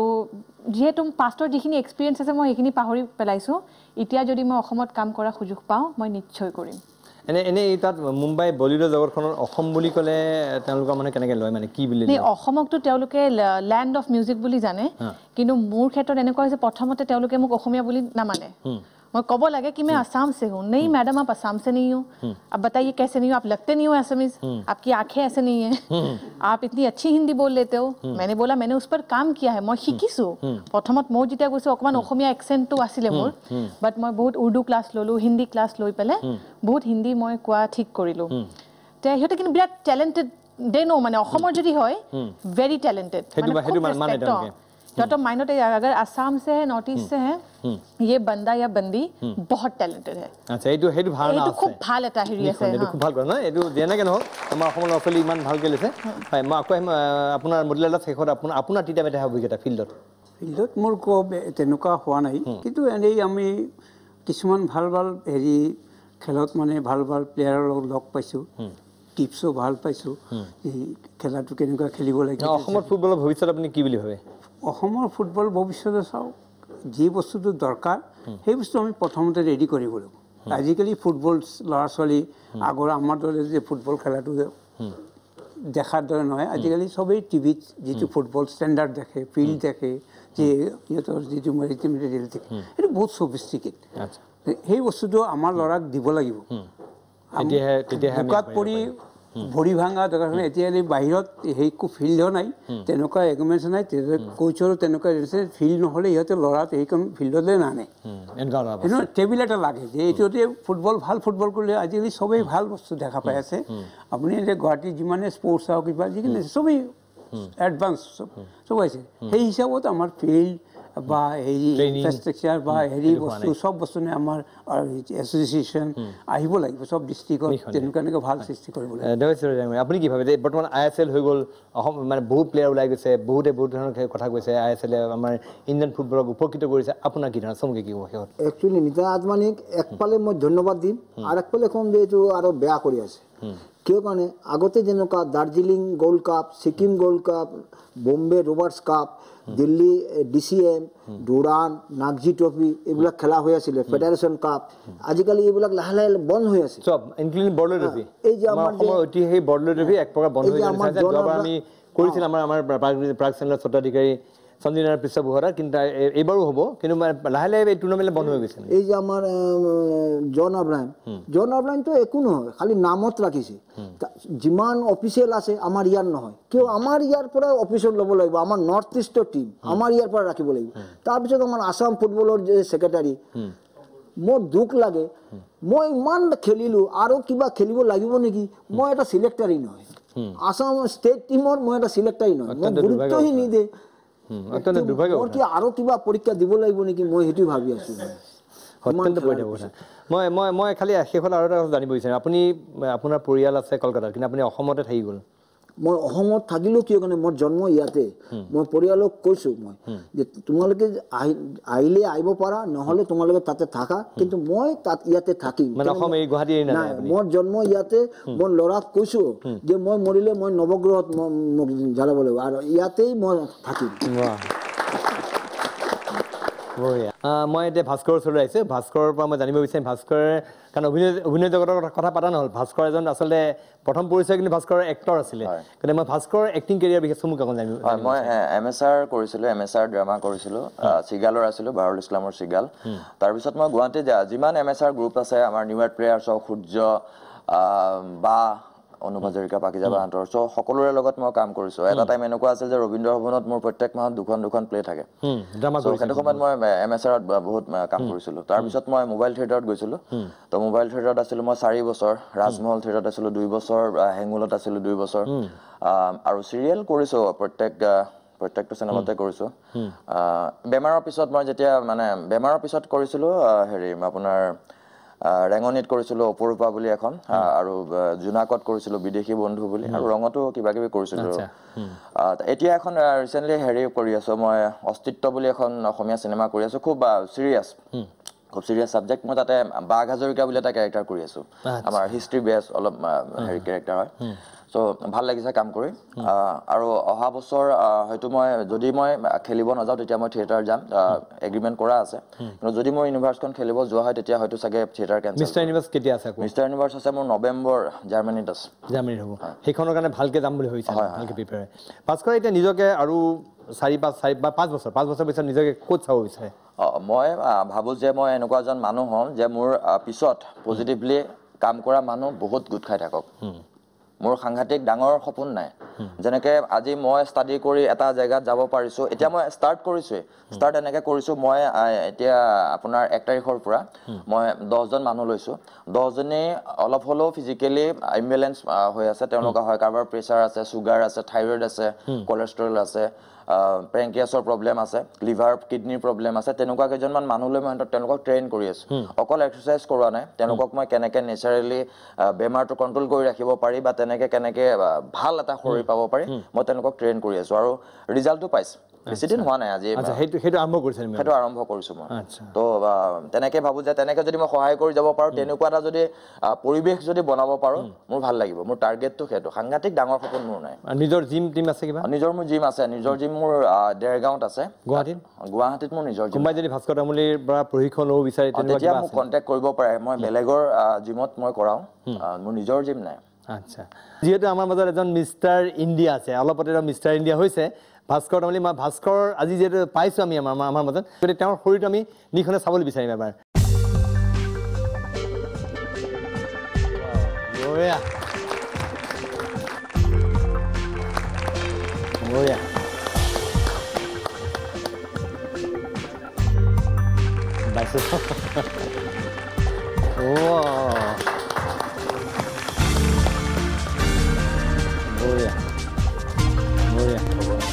Thank you, Pastor. Thank you. মই অকণমান শেষত আকৌ এবাৰ যাব খুজিছোঁ নাগমাৰ ওচৰত নাগমাৰ কি স্বপ্ন আছে আৰু 5 বছৰ পাছত নাগমাক আমি ক'ত চাব পাৰিম নাগমাক আপোনালোকে 5 বছৰ পাছত উইথ এন এৱাৰ্ড এটা ধুনীয়া ফিল্মফেয়াৰ এৱাৰ্ড ষ্টেজ খুব ভাল এজনী ভাৰ্চেটাইল অভিনেত্ৰী যাক কয় ষ্টাৰ মোৰ খুব মন নাই কি মই ষ্টাৰ হওঁ বা হিৰ'ইন হওঁ মই এজনী ভাৰ্চেটাইল এক্ট্ৰেছ হ'ব বিচাৰোঁ মই চব ধৰণৰ চৰিত্ৰ প্লে' কৰিব বিচাৰোঁ অকল গ্লেমাৰ নহয় অফ গ্লেমাৰ হওক এভৰিথিং চব ধৰণৰ কেৰেক্টাৰ মই জীয়াব বিচাৰোঁ আৰু যিহেতু বহুত কিবা মোৰ সপোন আছে কৰা মানে মই অৰ্ফেনেজ খুলিব বিচাৰোঁ চবতকৈ প্ৰথম আৰু এডুকেশ্যন দিব বিচাৰোঁ ল'ৰা ছোৱালীবোৰৰ কাৰণ মই যিটো পাথ ক্ৰছ কৰিছোঁ যি অৱস্থাত মই বম্বে গৈছোঁ লাষ্ট 5 to 6 years যি মই চাফাৰ কৰিছোঁ ফাইনেন্সিয়েলি মেণ্টেলি মই ভাঙি পৰিছিলোঁ মই শেষ হৈ গৈছিলোঁ মই কেনেকুৱা নিজক মানে বনালোঁ মই নিজে বুজি নাপাওঁ মানে মই যদি নিজক প্ৰশ্ন কৰোঁ যে কেনেকুৱা তুমি আজি নিজকে বনালা মোৰ তাত কোনো শব্দ কোনো চেণ্টেঞ্চ নাই বিনা মোৰ কোনো ছাপৰ্টত নাছিলে ন' ফ্ৰেণ্ডছ ন' ৱেল উইচাৰ ন' ওৱান অকলে নগমা আখতাৰৰ কাৰণে আছিলে তাৰ লগতে পৰিয়াল নাছিলে এক প্ৰকাৰ কোনোৱে নাই আচৰিলে ভাবিলে কোনো ছাপৰ্ট মোৰ নাছিলে আৰু যিহেতু এটা বস্তুৱে চাগে আছিলে যাৰ কাৰণে মই আজি বম্বেত গৈ পেলাই মানে কাম কৰিব পাৰিছোঁ বা চবে মোক চিনি পাই আছে এতিয়া বম্বেৰ বলিউডৰ অভিনেত্ৰী হিচাপে সেইটো হ'ল চাগে দুৱা ব্লেছিং মোৰ আব্বা মোৰ মা মোৰ পেহী চবৰে মই দুৱা মই পাওঁ মোক মই এতিয়াও দেখোঁ যিহেতু মই কেতিয়াবা কোনোবা দুখীয়া মানুহক দেখিলে কিবা এটা দান দিলোঁ কিবা দিলোঁ মই তেওঁলোকক এটাই কথা কওঁ দুৱা দিয়ক আৰু তেওঁলোকে খুব মোক আশীৰ্বাদ দিয়ে ত' আশীৰ্বাদৰ বিনা মোৰ তাত একো নাছিলে যে নাগমা আখতাৰ আজি এইখিনি পাইছে